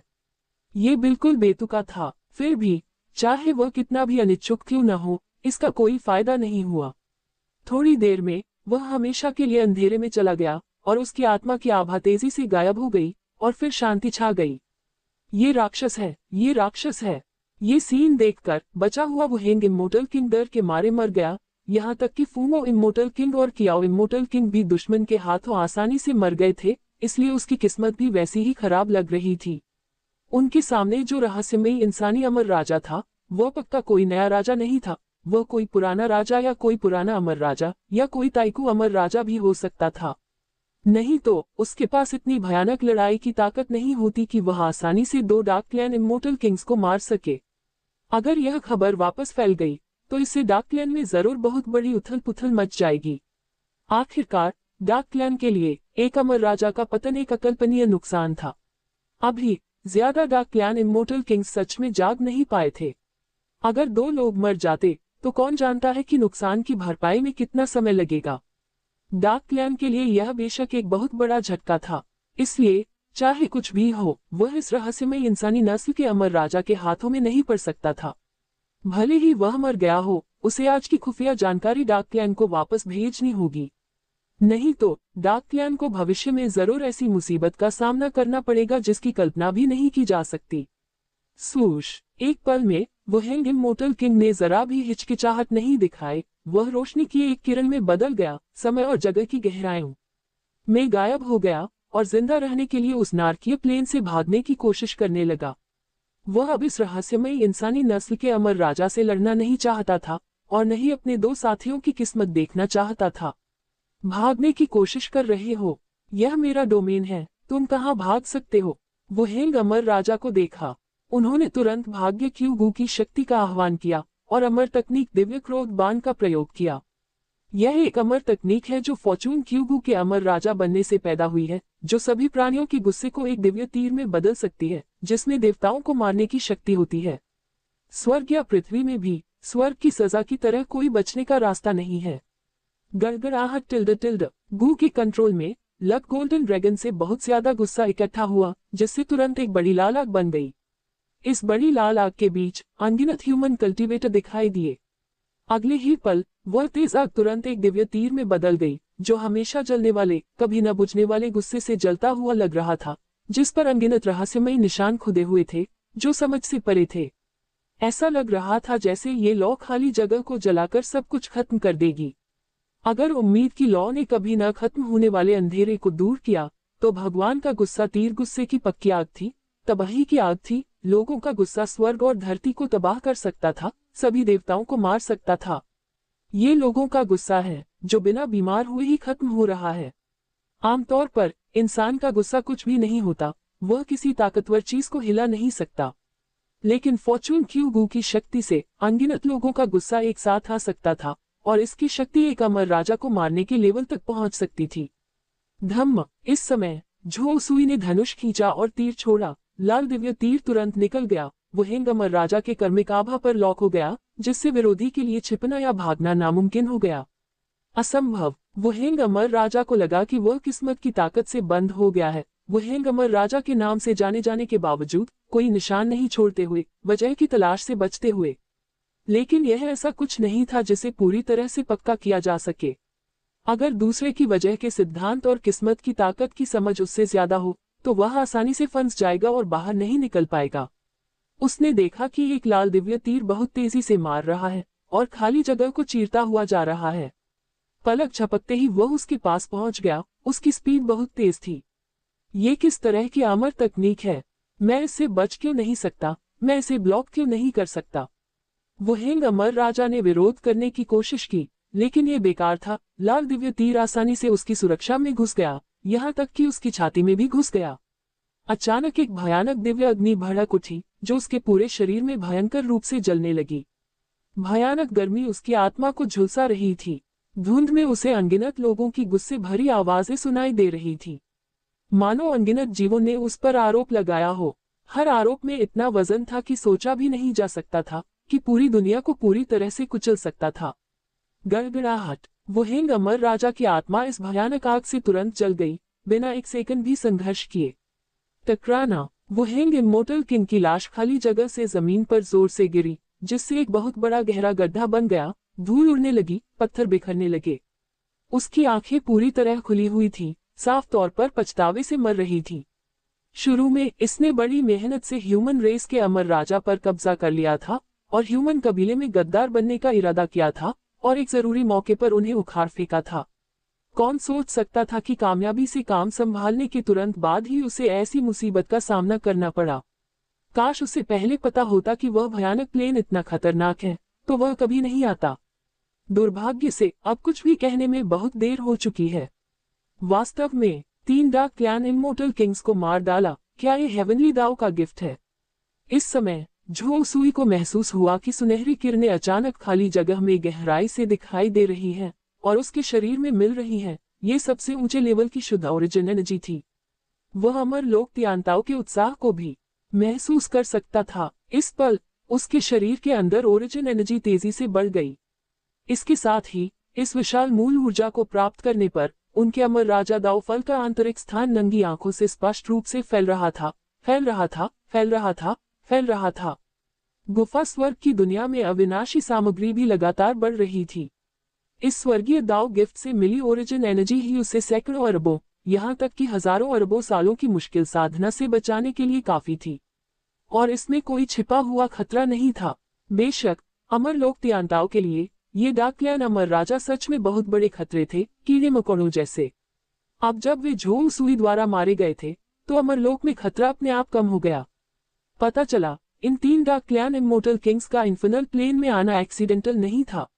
वे आपदा ऊर्जा से गुमराह हो गए थे। झो सुई ने अपनी आंखें सिकोड़ ली। सच कहूं तो लॉजिकली एक डार्क क्लैन इमोर्टल किंग होने के नाते किसी अनजान जगह पर पहुंचकर शायद वे लापरवाही से काम नहीं करेंगे। उन्हें कोई भी एक्शन शुरू करने से पहले जरूर चीजें साफ करनी होंगी। दुर्भाग्य से वुहेंग अमर राजा और दूसरे लोग आपदा की ऊर्जा से गुमराह हो गए और राक्षसों की तरह बन गए और किसी भी खतरे को समझ नहीं पाए। वे अपने कामों से सिर्फ फायदा ही देख पा रहे थे, इन कामों से होने वाले खतरों को नहीं देख पा रहे थे।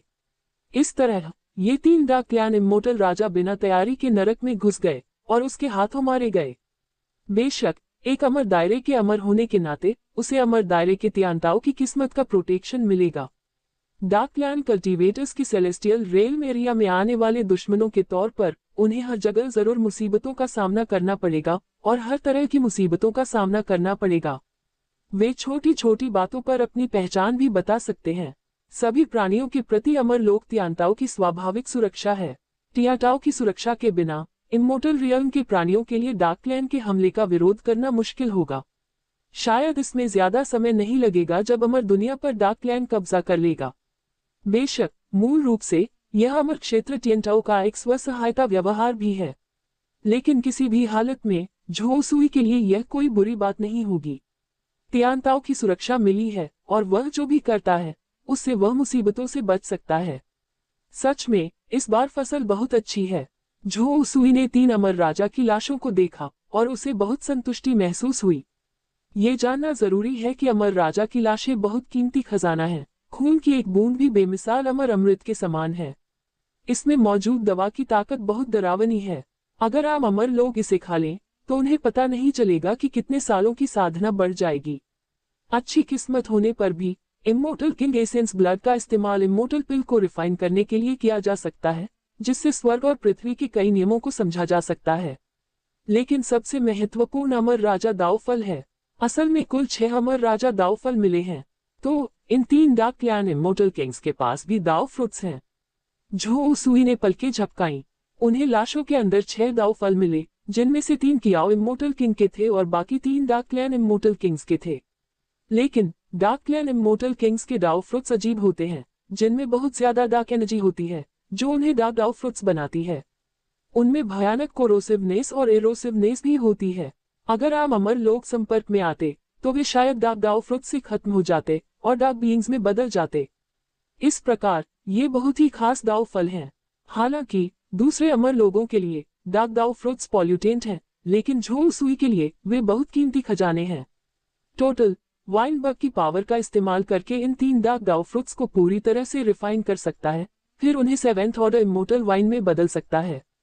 ये जानना जरूरी है कि 7th ऑर्डर इमोर्टल वाइन की कीमत 7th ऑर्डर इमोर्टल एलिक्सिर से कम नहीं है। यहाँ तक कि इमोर्टल राजा भी 7th ऑर्डर इमोर्टल वाइन बनाने का सपना नहीं देखेंगे, इसकी कीमत बस बहुत ज्यादा है। अगर 7वें क्रम की अमर शराब पी सके तो अमर राजाओं के लिए यह नहीं बताया जा सकता कि कितने सालों की साधना बढ़ेगी। इससे उनका खेती में लगने वाला बहुत सारा मुश्किल समय भी बच जाएगा। ये कहा जा सकता है कि डार्क क्लैन इमोर्टल किंग्स को मारने से कई इनाम मिले। डार्क क्लैन का कोई फिजिकल शरीर नहीं है, बस एक डार्क कोर है। दूसरे शब्दों में उनका सारा सार इन डार्क दाव फलों में है। अगर कोई डार्क क्लैन के अमर राजा की याददाश्त हासिल कर ले तो क्या डार्क क्लैन के कई राज उजागर नहीं हो सकते? झो उसूई का दिल धड़कने लगा और वही ये सोचने से खुद को रोक नहीं सका। सच कहूं तो डार्क क्लैन के बारे में उसकी समझ अभी भी बहुत कम थी। उसे कोई अंदाजा नहीं था कि वे कहां से आए थे, कैसे पैदा हुए थे या उनके खास मकसद क्या थे। वे बहुत रहस्यमयी थे, इमोर्टल वर्ल्ड के बाकी सभी क्लैन से बिल्कुल अलग। एक डरावना कबीला जो अनगिनत कॉस्मिक चक्रों से गुजरा था, बहुत गहराई तक।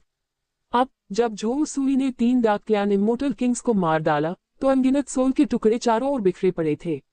अगर वह इन आत्मा के टुकड़ों को खा सकता तो शायद वह डार्क क्लैन के रहस्यों और यहाँ तक कि डार्क क्लैन के अमर राजा की आत्मा की याद के जरिए हमेशा रहने वाली रात के रहस्यों को भी देख सकता था। Boom tilde. इस समय झो उसूई का दिल धड़का। उसने ड्रीम सोल गू की शक्ति को एक्टिवेट किया और तुरंत 3 डार्क क्लैन इमोर्टल किंग्स के सोल के टुकड़े इकट्ठा किए। तुरंत बहुत सारी सोल मेमोरीज ड्रीम सोल गू में मिल गईं। कियाओ इमोर्टल किंग और दूसरों की ओरिजिनल यादें शामिल थीं, बल्कि डार्क क्लैन की संबंधित यादें भी शामिल थीं। सच कहूं तो अगर यह कोई आम अमर होता, यहाँ तक कि एक अमर राजा भी, तो इन आत्मा के टुकड़ों से पूरी यादें पाना नामुमकिन होता। लेकिन ड्रीम सोल गू अलग है, यह असल में आत्माओं के साथ खेलने का ग्रैंड मास्टर है। आत्मा के छोटे छोटे टुकड़ों से भी अनगिनत जानकारी मिल सकती है। डोन एक पल में इन डार्क क्लैन इमोर्टल किंग्स की आत्मा के टुकड़ों से झो उसूई को इटर्नल नाइट लैंड का सबसे गहरा हिस्सा दिखाई दिया, जहां बहुत बड़े महल और अनगिनत इमारतें थीं। जमीन से एक बहुत बड़ा पेड़ निकला, उसका पूरा शरीर अंधेरे में डूबा हुआ था और उसकी डालियों पर अनगिनत काले फल लगे हुए थे। हर काला फल एक डार्क क्लैन कल्टीवेटर जैसा लग रहा था। अनगिनत डार्क क्लैन कल्टीवेटर्स को इस तरह से पाला पोसा गया। वे बहुत सारी यादों और मजबूत लड़ने की ताकत के साथ पैदा हुए थे। ठीक उसी समय जब झो उसूई आगे की जांच करने वाला था, उसकी पुतलियां सिकुड़ गईं। उसे लगा कि खाली जगह में एक संकट फैल रहा है और आसपास का समय और जगह जम गया है। अचानक उसे पता चला कि एक अनजान ताकत अचानक उतर आई है, जिसने 3 डार्क क्लैन इमोर्टल किंग्स की सारी यादें मिटा दी हैं। डार्क क्लैन के बारे में कोई भी जानकारी पूरी तरह से मिटा दी गई, जैसे कोई टैबू हो। क्या यह अनंत रात्रि का कोई तरीका हो सकता है? झो उसूई काफी हैरान था। असल में उसका इरादा था कि वह इस मौके का फायदा उठाकर डार्क क्लैन के 3 अमर राजाओं की यादें हासिल कर ले और इस तरह डार्क क्लैन के बारे में जानकारी इकट्ठा कर ले। लेकिन अब ऐसा लग रहा था कि ऐसे विचार सिर्फ मनगढ़ंत थे। डार्क क्लैन को सपोर्ट करने वाली पावर बहुत डरावनी थी। जानकारी लीक होने से रोकने के लिए डार्क क्लैन कल्टीवेटर की हर आत्मा पर एक मना किया हुआ तरीका छोड़ा गया था। कोई भी उनकी यादों में झांकने की कोशिश करेगा तो ये टैबू शुरू हो जाएगा और यादें मिट जाएंगी। यही कारण है कि डार्क क्लैन इतने लंबे समय से मौजूद होने के बावजूद बहुत कम जानकारी पीछे छोड़ी गई है। डार्क क्लैन से निपटना सच में बहुत मुश्किल है। कियाओ अमर राजा और दूसरों की यादें हैं। झो उसुई ने गहरी सांस ली। हालांकि उसे डार्क क्लैन इम्मोर्टल किंग्स की यादें न मिल पाने का थोड़ा अफसोस था, लेकिन कम से कम उसे कियाओ इम्मोर्टल किंग, वुहेंग इम्मोर्टल किंग और फूमो इम्मोर्टल किंग की यादें तो मिल गईं। इस तरह वह अपने अवतार का इस्तेमाल करके 3 अमर राजाओं जैसा बन सकता था और फिर उनकी जगह ले सकता था। कियाओ सेक्ट, फूमो सेक्ट और वुहेंग सेक्ट जैसी अमर राजा लेवल की सेनाएं जुआनहुआंग सेक्ट की गुलाम सेना बन जाएंगी, जिसका मतलब है कि जुआनहुआंग सेक्ट की ताकत तुरंत कई गुना बढ़ जाएगी। उनके लिए ये बस एक विन विन सिचुएशन थी, जिससे अनगिनत फायदे हुए। आखिर इंसानी कबीले के कई बड़े राज्यों पर जीत हासिल करना सच में बहुत मुश्किल था, क्योंकि इन राज्यों पर अलग अलग ताकतों का कब्जा था। ये बहुत मुश्किल था और कोई भी जल्दबाजी में किया गया हमला पक्का जंग छेड़ देता। लेकिन इन 3 अमर राजा सेनाओं पर चुपचाप जीत हासिल करने से, बिना उंगली उठाए और बिना ज्यादा ताकत खर्च किए, इंसानी कबीले की कई जमीनें वापस मिल सकती थीं। इससे भी जरूरी बात यह है कि अगर 3 अमर राजाओं की मौत की खबर फैल गई, तो ये ह्यूमन क्लैन के लिए अच्छा नहीं होगा और इससे बाकी 4 सुपर क्लैन में भी लालच पैदा हो सकता है। कियाओ इम्मोर्टल किंग और दूसरों की जगह ले ली है, तो ऐसी स्थिति से बचा जा सकता है। बेशक कियाओ इम्मोर्टल किंग और दूसरों के पतन पर असली इम्मोर्टल किंग की सेनाओं का ध्यान नहीं जाएगा, क्योंकि अमर राजा होने के नाते उन्हें स्वाभाविक रूप से सोल लैम्प जैसी कोई चीज पीछे छोड़ने की जरूरत नहीं थी। दूसरे अमर लोग यह नहीं समझ पाएंगे कि कोई अमर राजा जिंदा है या मर गया। लेकिन मैंने कभी नहीं सोचा था कि अमर राजा दाओ फ्रूट के अंदर इतने सारे खजाने होंगे। इस समय झो उसुई को अपने दिल में हलचल महसूस हुई और उसने 3 अमर राजा दाओ फलों के अंदर की जगह को महसूस किया। क्योंकि उसे 3 अमर राजाओं की यादें मिल गई थी, इसलिए उसे स्वाभाविक रूप से पता था कि वे क्या खजाने छोड़कर गए थे। अच्छी बात यह थी कि ये तीनों डार्क क्लैन इम्मोर्टल किंग्स हमेशा फिजिकल शेल्स को जब्त करने में बिजी रहते थे और उनके पास दाओ फ्रूट के अंदर के खजानों की देखभाल करने का समय नहीं था, इसलिए उनके ज्यादातर खजाने वहीं रह गए। ये सब उसके फायदे के लिए था। सबसे पहले सर्वोच्च श्रेणी के अमर पत्थर थे, जिनकी संख्या 1 ट्रिलियन से भी अधिक थी, एक आश्चर्यजनक राशि। अगर कोई दालुओ गोल्डन इम्मोर्टल अपनी जान देकर भी लड़े, तो भी उसे इतने सारे सुप्रीम ग्रेड इम्मोर्टल स्टोन नहीं मिल सकते। अमर राजाओं के पास इतने सारे अधिकार होने का कारण था क्योंकि उन्होंने लाखों ह्यूमन क्लैन प्रीफेक्चर पर कब्जा कर लिया था, जहां के रिसोर्स लगभग पूरी तरह से अमर राजाओं के थे। इन इलाकों में पाले गए सभी सबसे अच्छे अमर पत्थर पूरी तरह से अमर राजाओं के थे। समय के साथ 1 trillion supreme grade immortal stones जमा करना आम बात हो गई थी। सच कहूं तो इतने सारे बेहतरीन अमर पत्थर एक अमर राजा के लिए सिर्फ आम दौलत हैं। असल में इसका कोई मतलब नहीं है। इसके बाद अलग अलग इम्मोर्टल पिल्स हैं। 18 sixth order immortal pills, 365 fifth order immortal pills और 4900 फोर्थ ऑर्डर इम्मोर्टल पिल्स हैं। तीसरे स्टेज से नीचे वाली पिल्स की गिनती लगभग नहीं की जा सकती। जहां तक 7th ऑर्डर इम्मोर्टल एलिक्सिर की बात है, तो ऐसा कोई एक भी नहीं है। इसमें भी कोई मदद नहीं की जा सकती। इम्मोर्टल किंग लेवल पर पहुंचने के बाद इम्मोर्टल किंग लेवल की गोलियां बनाना लगभग नामुमकिन है, और यह भी कि पिल मास्टर उन्हें बना भी सकता है या नहीं। दुनिया में 7वीं रैंक की अमर दवा का अस्तित्व ही खत्म हो चुका है। एक ही बार में अमर राजाओं के मुंह में पानी आ जाता है और वे एक दूसरे से लड़ने लगते हैं। इस तरह अमर राजा लेवल तक आगे बढ़ने के बाद साधना की रफ्तार बहुत धीमी हो जाती है और इसे आगे बढ़ने में अक्सर अरबों साल लग जाते हैं। अगर कोई सिर्फ कड़ी मेहनत पर निर्भर रहता है, तो जाहिर है तरक्की बहुत तेजी से नहीं होती। इसमें कुछ नहीं किया जा सकता। इटर्नल नाइट के लगातार इम्मोर्टल वर्ल्ड के इलाकों पर कब्जा करने से अच्छी क्वालिटी की इम्मोर्टल दवाओं के लिए माहौल भी बहुत खराब हो गया है और कई बीज लगभग खत्म हो गए हैं। इसलिए अमर राजाओं के लिए संसाधन लगातार कम होते जा रहे हैं। अमर राजा लेवल के रिसोर्स पाने के लिए किसी को इटर्नल नाइट लैंड में गहराई तक जाना होगा और पुराने जमाने की सभ्यताओं के अवशेष ढूंढने होंगे। शायद इन अवशेषों के अंदर अभी भी ऐसी सभ्यताओं द्वारा छोड़ी गई रसायन की गोलियां और खेती के कई संसाधन मौजूद हों। यही कारण है कि अमर राजाओं को अनंत रात्रि भूमि में जाना पसंद है। इटर्नल नाइट लैंड के रहस्यों को जानने की इच्छा के अलावा सबसे जरूरी बात पुरानी सभ्यताओं द्वारा छोड़े गए रिसोर्स हासिल करना है। टियाटाओ के सेपरेशन के कारण डार्कलैंड कल्टीवेटर्स ज्यादातर नींद में हैं। तो जब तक कोई इटर्नल नाइट लैंड में बहुत अंदर तक न जाए, इमोर्टल किंग्स की सेफ्टी की कुछ हद तक गारंटी हो सकती है, लेकिन तीनों अमर राजाओं के छोड़े हुए सभी खजानों में से मेरे लिए सबसे कीमती बेशक इस ज्ञान के पेड़ का बीज है। झो सुई ने देखा कि फूमो अमर राजा के ताओफल गुफा स्वर्ग में एक रहस्यमय बीज पड़ा है।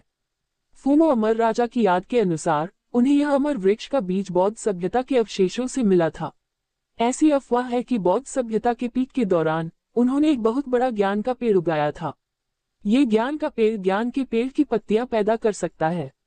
रिफाइनिंग के जरिए ये एनलाइटनमेंट ट्री की पत्तियां एनलाइटनमेंट इमोर्टलिटी में बदल सकती हैं। जब अमर लोग इस चाय का सेवन करते हैं तो यह उन्हें अचानक ज्ञान की स्थिति में ला सकती है। अगर इसे लंबे समय तक लिया जाए तो स्वर्ग और पृथ्वी के अलग अलग नियमों को जल्दी से समझा जा सकता है। इसलिए बौद्ध सभ्यता के पीक के दौरान ये पता नहीं है कि कितने अमर राजा पैदा हुए जो इस यूनिवर्स की सबसे मजबूत सभ्यताओं में से एक बन गए। दुर्भाग्य से इतनी शक्तिशाली सभ्यता फिर भी अनंत रात की शक्ति का सामना नहीं कर सकी और पूरी तरह नष्ट हो गई। बौद्ध सभ्यता से मिली विरासत बहुत दुर्लभ है, लगभग कोई भी नहीं मिलती। फूमो इमोर्टल किंग को यह एनलाइटनमेंट ट्री का बीज मिला तो वह बहुत खुश हुआ और उसने इसे उगाने के लिए कई इमोर्टल्स को बुलाया, इस उम्मीद में कि अगर वह कामयाब रहा तो बौद्ध सभ्यता की शान को फिर से जिंदा कर देगा। दुर्भाग्य से चाहे उसे कितने भी इमोर्टल्स मिले कोई फायदा नहीं हुआ। बीज ने कोई जवाब नहीं दिया, जिससे फूमो इमोर्टल किंग बहुत निराश हो गया।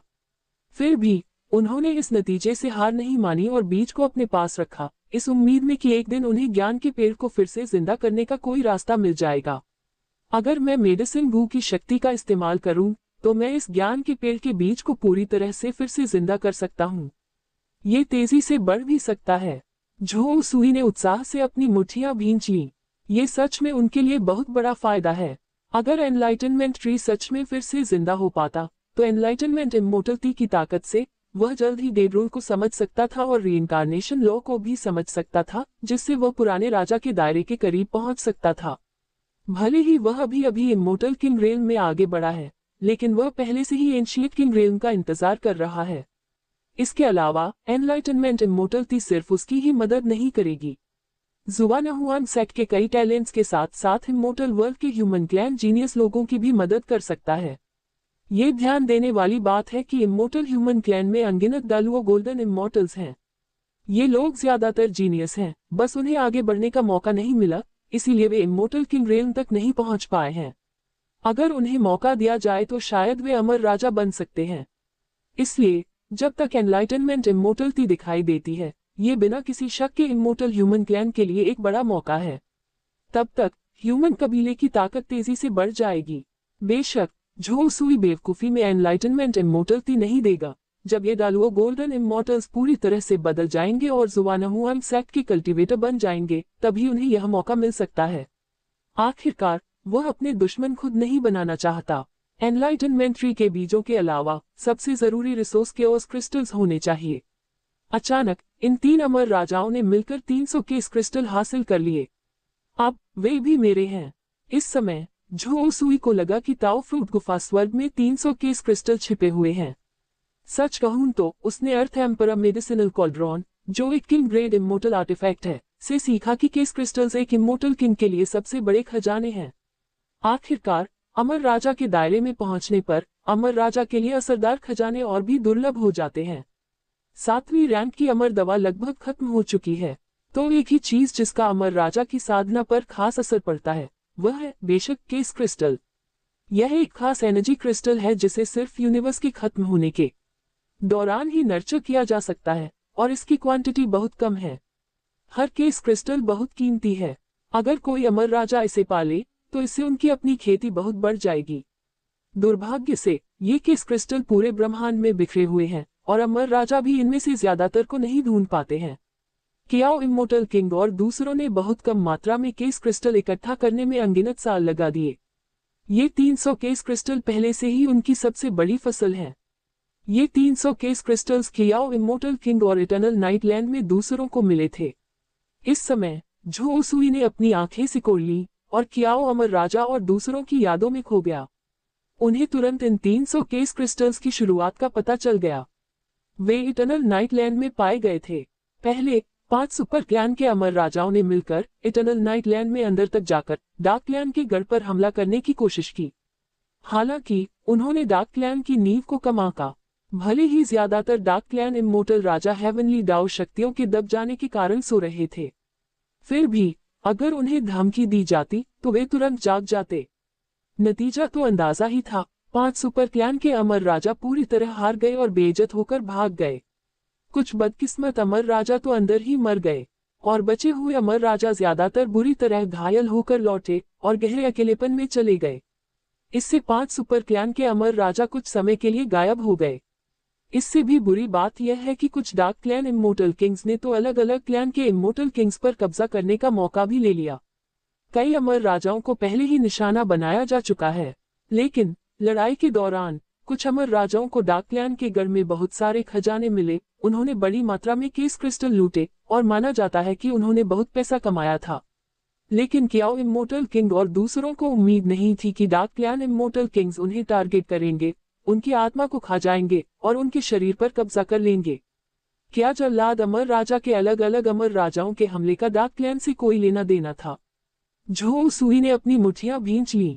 3 अमर राजाओं की यादों से उसे जल्लाद अमर राजा के बारे में कुछ जानकारी मिली। आखिरकार जल्लाद अमर राजा कोई आम अमर राजा नहीं था, बल्कि प्राचीन राजा के लेवल का अस्तित्व था। हालांकि इंसानी कबीले ने 1000 से ज्यादा अमर राजाओं को पाला पोसा है, लेकिन उनमें से सिर्फ 9 ही पुराने राजा हैं। बाकी सिर्फ अमर राजा लेवल पर हैं। जल्लाद अमर राजा के खो जाने के बाद मानव कुल में केवल 8 प्राचीन राजा बचे हैं।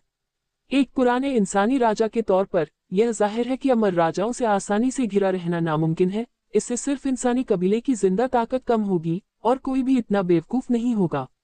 लेकिन अगर कोई अमर राजा डार्क क्लैन के कब्जे में है और चुपके से जाल बिछाता है तो ये पूरी तरह से अलग बात है। आसान शब्दों में कहें तो जल्लाद अमर राजा दुश्मन के जाल में फंस गया। कई अमर राजाओं ने उसे घेर लिया और अब वह पूरी तरह से गायब हो गया है। कोई नहीं जानता कि जल्लाद अमर राजा मर चुका है या जिंदा है। कुछ लोग कहते हैं कि जल्लाद अमर राजा अभी भी जिंदा है और शायद इटर्नल नाइट लैंड में किसी पुराने अवशेष में छिपा है और मुश्किल से जिंदा है। दूसरों का कहना है कि जल्लाद अमर राजा पहले ही मर चुका है और हमेशा रहने वाली रात की धरती में गिर गया है। फिर भी जल्लाद अमर राजा सच में लंबे समय से गायब है। आज तक भी किंग्युन संप्रदाय नष्ट हो चुका है, फिर भी जल्लाद अमर राजा प्रकट नहीं हुआ है। ऐसी अफवाह है कि किंग्युन संप्रदाय का विनाश भी कुछ पुराने लोगों द्वारा जल्लाद अमर राजा की जांच करने के लिए किया गया एक काम था। ये देखने के लिए कि क्या जल्लाद अमर राजा किंग्युन गयुन संप्रदाय के नष्ट होने पर फिर से प्रकट होगा। नतीजों से पता चलता है कि भले ही किंग्युन संप्रदाय पूरी तरह खत्म हो गया था, लेकिन जल्लाद अमर राजा अभी भी सामने नहीं आया है। इसलिए कई लोगों का मानना है कि जल्लाद अमर राजा सच में खत्म हो गया होगा। अगर ऐसा है तो क्या इसका मतलब यह नहीं है कि अमर मानव कबीला गंभीर खतरे में है? शायद कई ह्यूमन रेस इमोर्टल किंग्स पर लंबे समय से डार्क क्लैन का कब्जा रहा है। झो सुई का भाव बहुत गंभीर था। अगर यह अंदाजा सच है तो ह्यूमन क्लैन सच में बहुत खतरनाक है और कोई भी लापरवाही डार्क क्लैन की साजिश के हाथों इसके खत्म होने का कारण बन सकती है।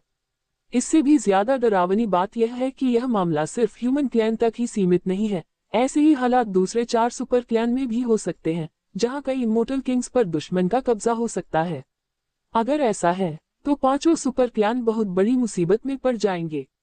भले ही वह ह्यूमन क्लैन की प्रॉब्लम सॉल्व कर ले, लेकिन वह दूसरे क्लैन की प्रॉब्लम सॉल्व नहीं कर सकता। यह उसकी पहुंच से बाहर है। भूल जाओ, भले ही सभी मानव जाति के अमर राजा भूत प्रेत से ग्रस्त हों, इससे कोई फर्क नहीं पड़ता। जब तक मानव कुल मेरे साथ रहेगा, ये पहाड़ की तरह स्थिर रहेगा। हम बड़ी संख्या में अमर राजाओं की खेती करने का मौका भी ले सकते हैं। डार्क कबीले का ह्यूमन कबीले को उखाड़ फेंकने का सपना देखना बस एक भ्रम है। झो सुई से एक डरावनी आभा निकल रही थी, जो उसके आसपास के स्पेस टाइम को जमा देती थी। बेशक इन 3 डार्क क्लैन इमोर्टल किंग्स का आना हेवनली दाओ की मेहरबानी होनी चाहिए। इससे उन्हें ह्यूमन कबीले के सामने आने वाले संकट के बारे में पहले से पता चल गया। आखिरकार ऐसे खतरे को जानने से स्वाभाविक रूप से तैयारी होती है। आसानी से दुश्मन के जाल में नहीं फंसेंगे और समय से पहले मौत नहीं मरेंगे। अगर ऐसा है तो शायद मैं उन अमर राजाओं को खत्म करने का मौका ले सकता हूँ। झो सुई का दिल धड़क उठा। ये पता था कि जिन लोगों पर डार्क कबीले का कब्जा था, वे कम समय में पीक कल्टीवेशन तक वापस नहीं आ सकते थे।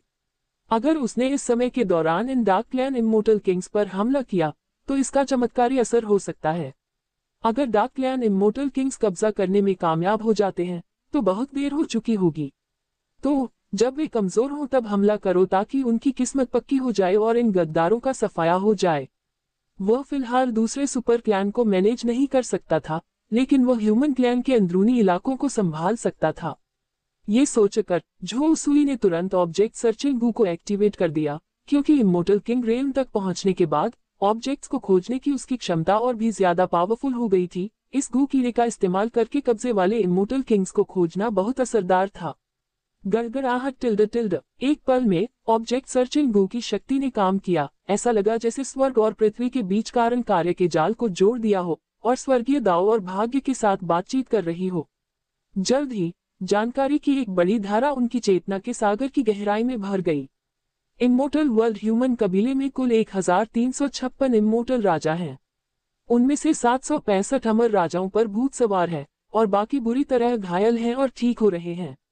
8 पुराने इंसानी राजा भी बुरी तरह घायल हैं, लेकिन ये पता नहीं है कि उन पर भूत सवार है या नहीं। झो सुई की आंखों में ज्ञान की चमक दिखी। उसने तुरंत ही ऑब्जेक्ट सर्चिंग गू से अनगिनत खुफिया जानकारी हासिल कर ली। बाहर कदम रखे बिना भी वह कई अमर राजाओं के बारे में अलग अलग जानकारी जान सकता था और हर अमर राजा की खास जगह भी जान सकता था। जब तक ये ह्यूमन टेरिटरी के अंदर है, कुछ भी छिपा नहीं है। मानव कुल सचमुच गंभीर खतरे में है। अचानक आधे से ज्यादा अमर राजाओं पर डाक कबीले का कब्जा हो गया है। खुशकिस्मती से वे अभी तक पूरी तरह कब्जा करने में कामयाब नहीं हुए हैं, वरना वे ह्यूमन कबीले को खत्म कर देते। झो सुई ने गहरी सांस ली और उसे बहुत राहत महसूस हुई। उनकी साधना की गति भी काफी अच्छी है। वे कम समय में अमर राजा बन जाते हैं। अगर डार्क क्लैन इमोर्टल किंग्स कब्जा करने में कामयाब हो जाते हैं तो पूरा immortal world human clan dark clan का इलाका बन जाएगा। ये बस एक प्लेग की तरह है जो आसानी से हर कोने में फैल जाता है। बेशक ये फॉर्चून क्यूगो की उसके लिए चेतावनी है। अगर समय पर इससे निपटा नहीं गया तो भविष्य में यह निश्चित रूप से बड़ी मुसीबत बन जाएगा। इटर्नल नाइट की मुसीबत को सुलझाने से पहले बेहतर होगा कि ह्यूमन कबीले के सामने जो अभी की मुश्किल है उसे सुलझाया जाए। लेकिन इस मामले में कोई जल्दी नहीं है। उन डार्क क्लैन इमोर्टल किंग्स को नहीं पता कि उनकी पहचान सामने आ गई है। अभी के लिए मुझे इमोर्टल किंग के पद पर प्रमोट किया गया है और अपनी ताकत बढ़ाने के लिए अभी भी कुछ समय चाहिए। पहले इन केस क्रिस्टल की एनर्जी को एब्जॉर्ब करने के बाद बात करते हैं। झो सुई ने केस क्रिस्टल्स पर अपनी नजरें गड़ा दी, जो एक अमर राजा के लिए बहुत कीमती ओरिजिन एनर्जी है। बिना किसी हिचकिचाहट के झो सुई ने तुरंत इन केस क्रिस्टल को अपने अमर राजा दाव फल में रख दिया। जैसे ही वह गुफा की दुनिया में दाखिल हुआ, 300 केस क्रिस्टल तुरंत रिफाइन हो गए। ओरिजिन एनर्जी की एक बड़ी धारा निकली, जिससे एनर्जी का एक टोरेंट बन गया। असल में झो सुई को अभी अभी इमोर्टल किंग रेल में प्रमोट किया गया था और उसके पास ओरिजिन एनर्जी की बहुत कमी थी। अब ये केस क्रिस्टल्स मिलना लंबे सूखे के बाद बारिश जैसा था। गड़गड़ाहट टिल्ड टिल्ड। इस समय झो सुई ने महसूस किया कि उसकी गुफा की दुनिया हिलने लगी है। गूंजती हुई आवाज से गूंज रही है। एक बहुत बड़ा एनर्जी भावर बन रहा है और गुफा की दुनिया का एरिया लगातार बढ़ रहा है। इससे भी जरूरी बात यह है कि जब यह अस्त व्यस्त ओरिजिन एनर्जी गुफा की दुनिया में आई तो ये तुरंत ही बड़े लाइफ स्टोर्स में बदल गई, लगभग एक पल में। इसमें बस कुछ ही घंटे लगे और गुफा की दुनिया में एक बड़ी गैलेक्सी दिखाई दी, जहां हर लाइफ स्टार में बहुत सारे जीव रह सकते थे। इससे गुफा की दुनिया की क्वालिटी और डेंसिटी बहुत बढ़ गई, यहाँ तक कि अस्त व्यस्त ओरिजिन एनर्जी की कुछ बूंदें भी उसके शरीर में घुस गईं, जिससे बड़े बदलाव आए। हर सेल बेहतर हुआ और लगातार विकसित होता रहा।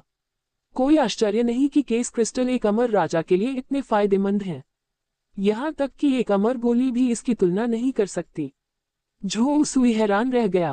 पहले उसने अर्थ एम्परा मेडिसिनल कॉल्ड्रॉन से केस क्रिस्टल्स लिए थे, जो एक किंग ग्रेड इमोर्टल आर्टिफैक्ट था, लेकिन उस समय वह सिर्फ एक डालुओ गोल्डन इमोर्टल था और केस क्रिस्टल्स को एब्जॉर्ब या रिफाइन नहीं कर सकता था।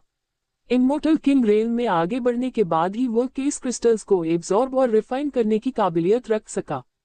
इस वजह से अब उसे सच में केस क्रिस्टल्स की महानता का एहसास हुआ।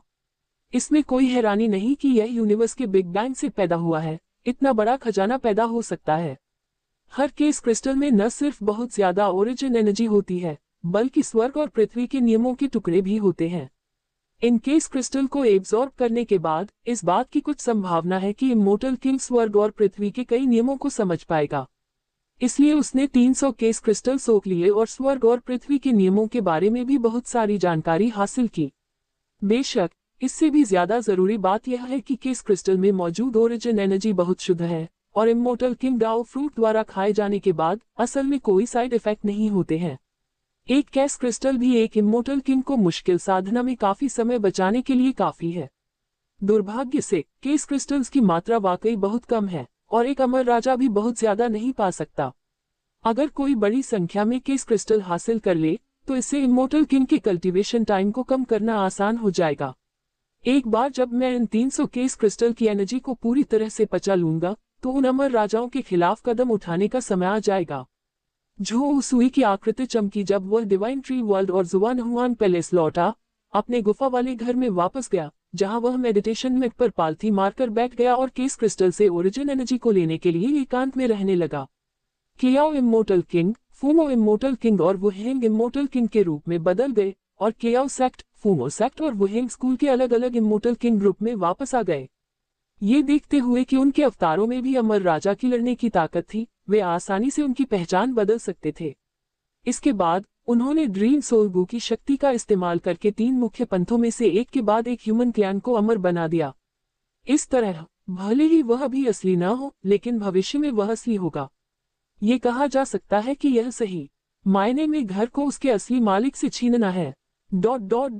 इस बीच इटर्नल नाइट लैंड में डार्क क्लैन के घोंसले के अंदर 3 डार्क क्लैन इमोर्टल किंग्स के गिरने के साथ ही उन्हें तुरंत अपने साथियों की मौत के बारे में पता चला।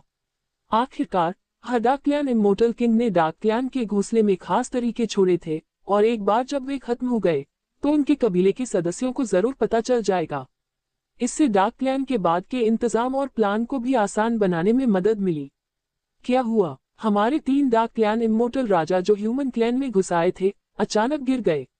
असल में क्या हुआ है? डार्क क्लैन के एक पुराने राजा को बहुत सदमा लगा। उसे समझ नहीं आ रहा था कि क्या हुआ है, क्योंकि वे डार्क क्लैन इमोर्टल किंग्स जो ह्यूमन क्लैन में घुसे थे वे अभी भी ह्यूमन क्लैन इमोर्टल किंग्स की आत्माओं को खा रहे थे और उनके शरीर पर कब्जा कर रहे थे, इसलिए उन्हें ह्यूमन क्लैन के खिलाफ कोई एक्शन लेने का मौका नहीं मिला। फिर भी अचानक 3 डार्क क्लैन इमोर्टल किंग्स मारे गए, जो सच में हैरान करने वाला था। ये साफ नहीं है इन 3 साथियों ने एक के बाद एक कियाओ अमर राजा, फूमो अमर राजा और वुहेंग अमर राजा को अपने वश में कर लिया था। वे इंसानी कबीले में हमेशा सावधान और आज्ञाकारी रहे हैं, कभी कोई नुकसानदायक काम नहीं किया, बस साधना के लिए अकेले रहे हैं। आम हालात में उनके लिए अपनी पहचान बताना नामुमकिन होना चाहिए।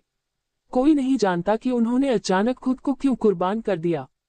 डार्क कबीले के एक और पुराने राजा को भी हैरानी हुई क्योंकि डार्क कबीले के लंबे इतिहास में ऐसी घटनाएं बहुत कम होती थी, हालांकि पहले कभी नहीं हुई थी। आमतौर पर सिर्फ बदकिस्मत डार्क क्लैन इमोर्टल किंग्स ही गलती से अपनी पहचान बता देते हैं, जिससे दुश्मन हमला कर देते हैं। क्या ऐसा हो सकता है कि वैसी ही स्थिति फिर से पैदा हो गई हो? पहले वुहेंग अमर राजा ने खुफिया जानकारी दी थी। उसने ह्यूमन क्लैन में एक बहुत सीक्रेट जगह खोजने की बात कही और उसे एक्सप्लोर करने का प्लान बना रहा था, लेकिन अचानक वे खत्म हो गए। क्या इसका ह्यूमन क्लैन की उस सीक्रेट जगह से कोई खास संबंध हो सकता है? डार्क कबीले के एक पुराने राजा को अचानक याद आया कि उसे वुहेंग इमोर्टल किंग से खुफिया जानकारी मिली थी। हालांकि उस समय उसने इस पर कोई ध्यान नहीं दिया। आखिर अगर छोटे ह्यूमन कबीले के पास कोई सीक्रेट जगह भी थी तो उसका क्या मतलब हो सकता है? ये डार्क क्लैन का मुकाबला नहीं कर सकता, लेकिन अब ऐसा लगता है कि ह्यूमन क्लैन की सीक्रेट जगह कोई आम जगह नहीं है। शायद इन 3 डार्क क्लैन इमोर्टल राजाओं ने इस जगह को एक्सप्लोर करने के लिए अपनी जान दे दी। इस समझ के आधार पर इसका उस गुप्त स्थान से जरूर कोई कनेक्शन है। शायद ऐसा इसलिए है क्योंकि वे उस सीक्रेट जगह में घुस गए थे और नतीजतन ह्यूमन क्लैन इमोर्टल किंग्स ने उन्हें मार डाला था। ये बहुत बेवकूफी थी, ये जानते हुए कि यह ह्यूमन क्लैन की सीक्रेट जगह है और शायद क्लैन का सबसे बड़ा राज यही छिपा है। वे बेवकूफी से वहां गए। क्या वे मौत नहीं ढूंढ रहे थे? नहीं, शायद उनके काम बेवकूफी भरे नहीं थे। शायद यह इमोर्टल रेन टियाटाओ था जिसने उनकी समझदारी पर पर्दा डाल दिया। बुरी किस्मत ने उन्हें घेर लिया, जिससे उनका लापरवाह व्यवहार हुआ, जो हमारे लिए, डार्क क्लैन के लिए, 5 सुपर क्लैन में घुसपैठ करने का सबसे बड़ा रिस्क है। असल में इमोर्टल रेन टियाटाओ की सुरक्षा में जब बाहरी लोग वहां आते हैं तो इम्पल्सिव और लापरवाह, यहाँ तक कि चिड़चिड़ा होना आसान है। लापरवाही के एक पल में किसी की पहचान सामने आ सकती है। अब क्या किया जाना चाहिए? उनकी मौत मुख्य चिंता नहीं है, यह अन्य साथियों की पहचान की संभावित खुलासे की चिंता है। हाँ, मुझे ऐसा सीन देखने में मजा आएगा। ह्यूमन क्लैन के आधे से ज्यादा अमर राजाओं पर हम डार्क क्लैन ने कब्जा कर लिया है। अगर किसी ने इस राज को खोलने की हिम्मत की तो ह्यूमन क्लैन शायद खून से लथपथ हो जाएगा। ठीक है, अगर इंसानी खानदान के पुराने इंसानी राजा आपस में तबाही चाहते हैं तो उन्हें कोशिश करने दो। कई डार्क क्लैन इमोर्टल किंग्स पर लगातार चर्चा होती रही।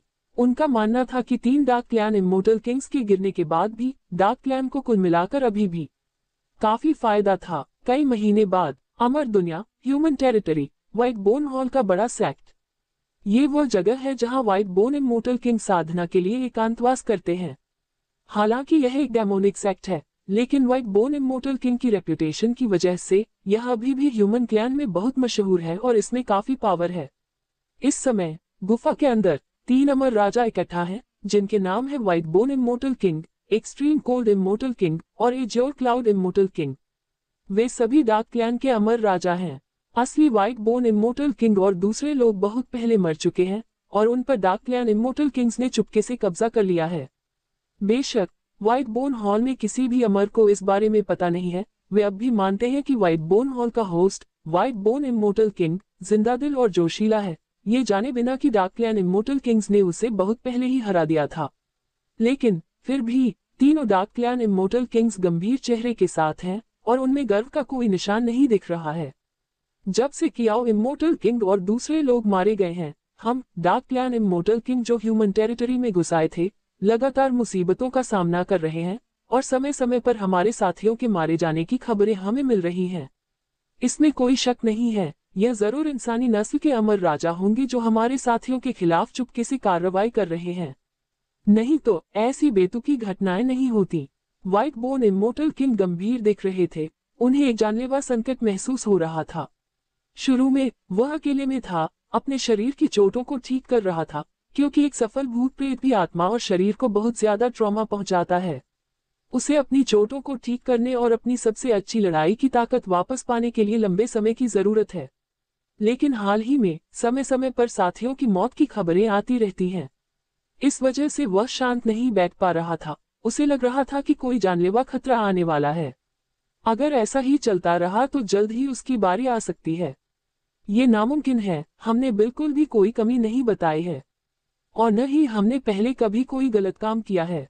ह्यूमन रेस के इमोर्टल किंग्स हमें डार्क क्लैन के इमोर्टल किंग्स तक कैसे पहुंचा रहे हैं? बहुत ज्यादा ठंड से अमर राजा हैरान रह गया।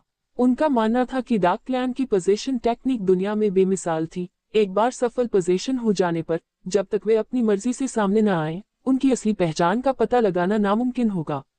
लेकिन अब ऐसा लग रहा था कि ह्यूमन रेस के रहस्यमयी अमर राजाओं को डार्क क्लैन के अमर राजाओं की पहचान करने का एक तरीका मिल गया है।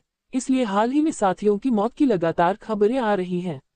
इससे कई डार्क क्लैन इमोर्टल किंग्स को बहुत डर लगा। उन्हें बिल्कुल पता नहीं था कि विरोधी ने ये कैसे किया। इंसान ने जिन तरीकों में महारत हासिल कर ली है, वे उनकी सोच से भी आगे निकल चुके हैं और सच में सोच से भी परे हैं। ये साफ नहीं है, यह इंसानी नस्ल का रहस्यमयी पहलू है। इस इंसानी नस्ल के अमर राजा पर कब्जा होने के बाद भी उसकी याददाश्त से जरूरी जानकारी हासिल करना नामुमकिन लगता है। साफ है, इंसानियत की गहराई समझ से परे है, सच में समझ से परे है। लेकिन अभी के लिए यह जरूरी नहीं है। जरूरी यह है कि अगर यह जारी रहा तो वे हमें ढूंढ सकते हैं। अगर दुश्मन हमारे खिलाफ कार्रवाई करे तो हमें क्या करना चाहिए? एज्योर क्लाउड इमोर्टल किंग इस बात को लेकर चिंतित थे। ये ठीक उसी रहस्यमयी इंसानी अमर राजा के डर की वजह से था जो उनके खिलाफ काम कर रहा था कि वे एक साथ इकट्ठा हुए। आखिरकार अगर अकेले काम किया जाए तो एक एक करके आसानी से पकड़े जा सकते हैं। केवल एकजुट होकर ही वे दुश्मन को रोक सकते हैं। इसे सचमुच रोका नहीं जा सकता। इसके अलावा दुश्मन की ताकत कल्पना से भी परे है और कई साथी पहले ही इसका शिकार हो चुके हैं। हमारे साथियों में भी जवाबी हमला करने की ताकत नहीं थी। अक्सर वे तुरंत ही हल हो जाते थे। अगर वे मदद के लिए फोन करना भी चाहते तो बहुत देर हो चुकी थी। इंसानी जाति के अमर राजा के साथ मौत तक लड़ने की तो बात ही छोड़िए। व्हाइट बोन इमोर्टल किंग ये बात समझ नहीं पाया। उसने सोचा कि भले ही दुश्मन ताकतवर हो, डार्क क्लैन इमोर्टल किंग्स के तौर पर उनमें पलटवार करने की ताकत जरूर होनी चाहिए। अमर राजा की लड़ाई का नतीजा ही इंसानी कबीले में बर्बादी और दुख लाने के लिए काफी होगा। फिर भी ये साथी चुपचाप मारे गए। ऐसा लग रहा था कि अमर दुनिया में कोई लड़ाई हुई ही नहीं थी। अगर डार्क क्लैन के पास अमर राजाओं के बारे में जानकारी न होती तो उन्हें ये भी पता नहीं चलता कि उनके साथी कब मर गए। इससे वह इंसानियत को लेकर और ज्यादा डरने लगा। उसे लगने लगा कि उनकी ताकत सोच से भी परे है। ईमानदारी से कहूं तो बैठकर मौत का इंतजार करने के बजाय आखिर तक लड़ना बेहतर होगा। चूंकि हमारी पहचान सामने आ गई है तो हम इंसानियत के साथ सीधी लड़ाई में शामिल हो जाएं। आखिरकार ये ह्यूमन टेरिटरी है। अगर इमोर्टल किंग लेवल पर लड़ाई शुरू होती है तो इससे जरूर अनगिनत इंसानी अमर लोग मारे जाएंगे। इससे जरूर इंसानियत को बहुत बड़ा नुकसान होगा। इंसानी जाति के अमर राजाओं द्वारा चुपचाप खत्म किए जाने के बजाय इंसानी जाति से मौत तक लड़ना बेहतर होगा। एक्सट्रीम कोल्ड इमोर्टल किंग ने जानलेवा इरादे से बात की। वह अब छिपना नहीं चाहता था, वह अपनी पहचान बताना चाहता था और ह्यूमन टेरिटरी में हत्याओं का सिलसिला शुरू करना चाहता था। मूर्खतापूर्ण, यह इतना आसान नहीं है। इंसानी अमर राजा जितना ताकतवर होगा, कब्जा उतना ही मुश्किल होगा। इसीलिए हम इतने लंबे समय तक इंसानियत के बीच बिना कोई एक्शन लिए रहे, क्योंकि ज्यादातर साथी कब्जा करने में पूरी तरह कामयाब नहीं हुए हैं। ज्यादातर साथी इन इंसानी नस्ल के अमर राजाओं की आत्माओं को मुश्किल से ही दबा पा रहे हैं।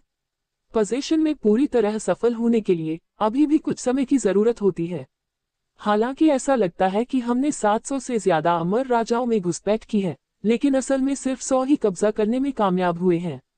शायद कुछ अरब सालों में हम पूरी तरह से कब्जा करने में सफल हो सकते हैं।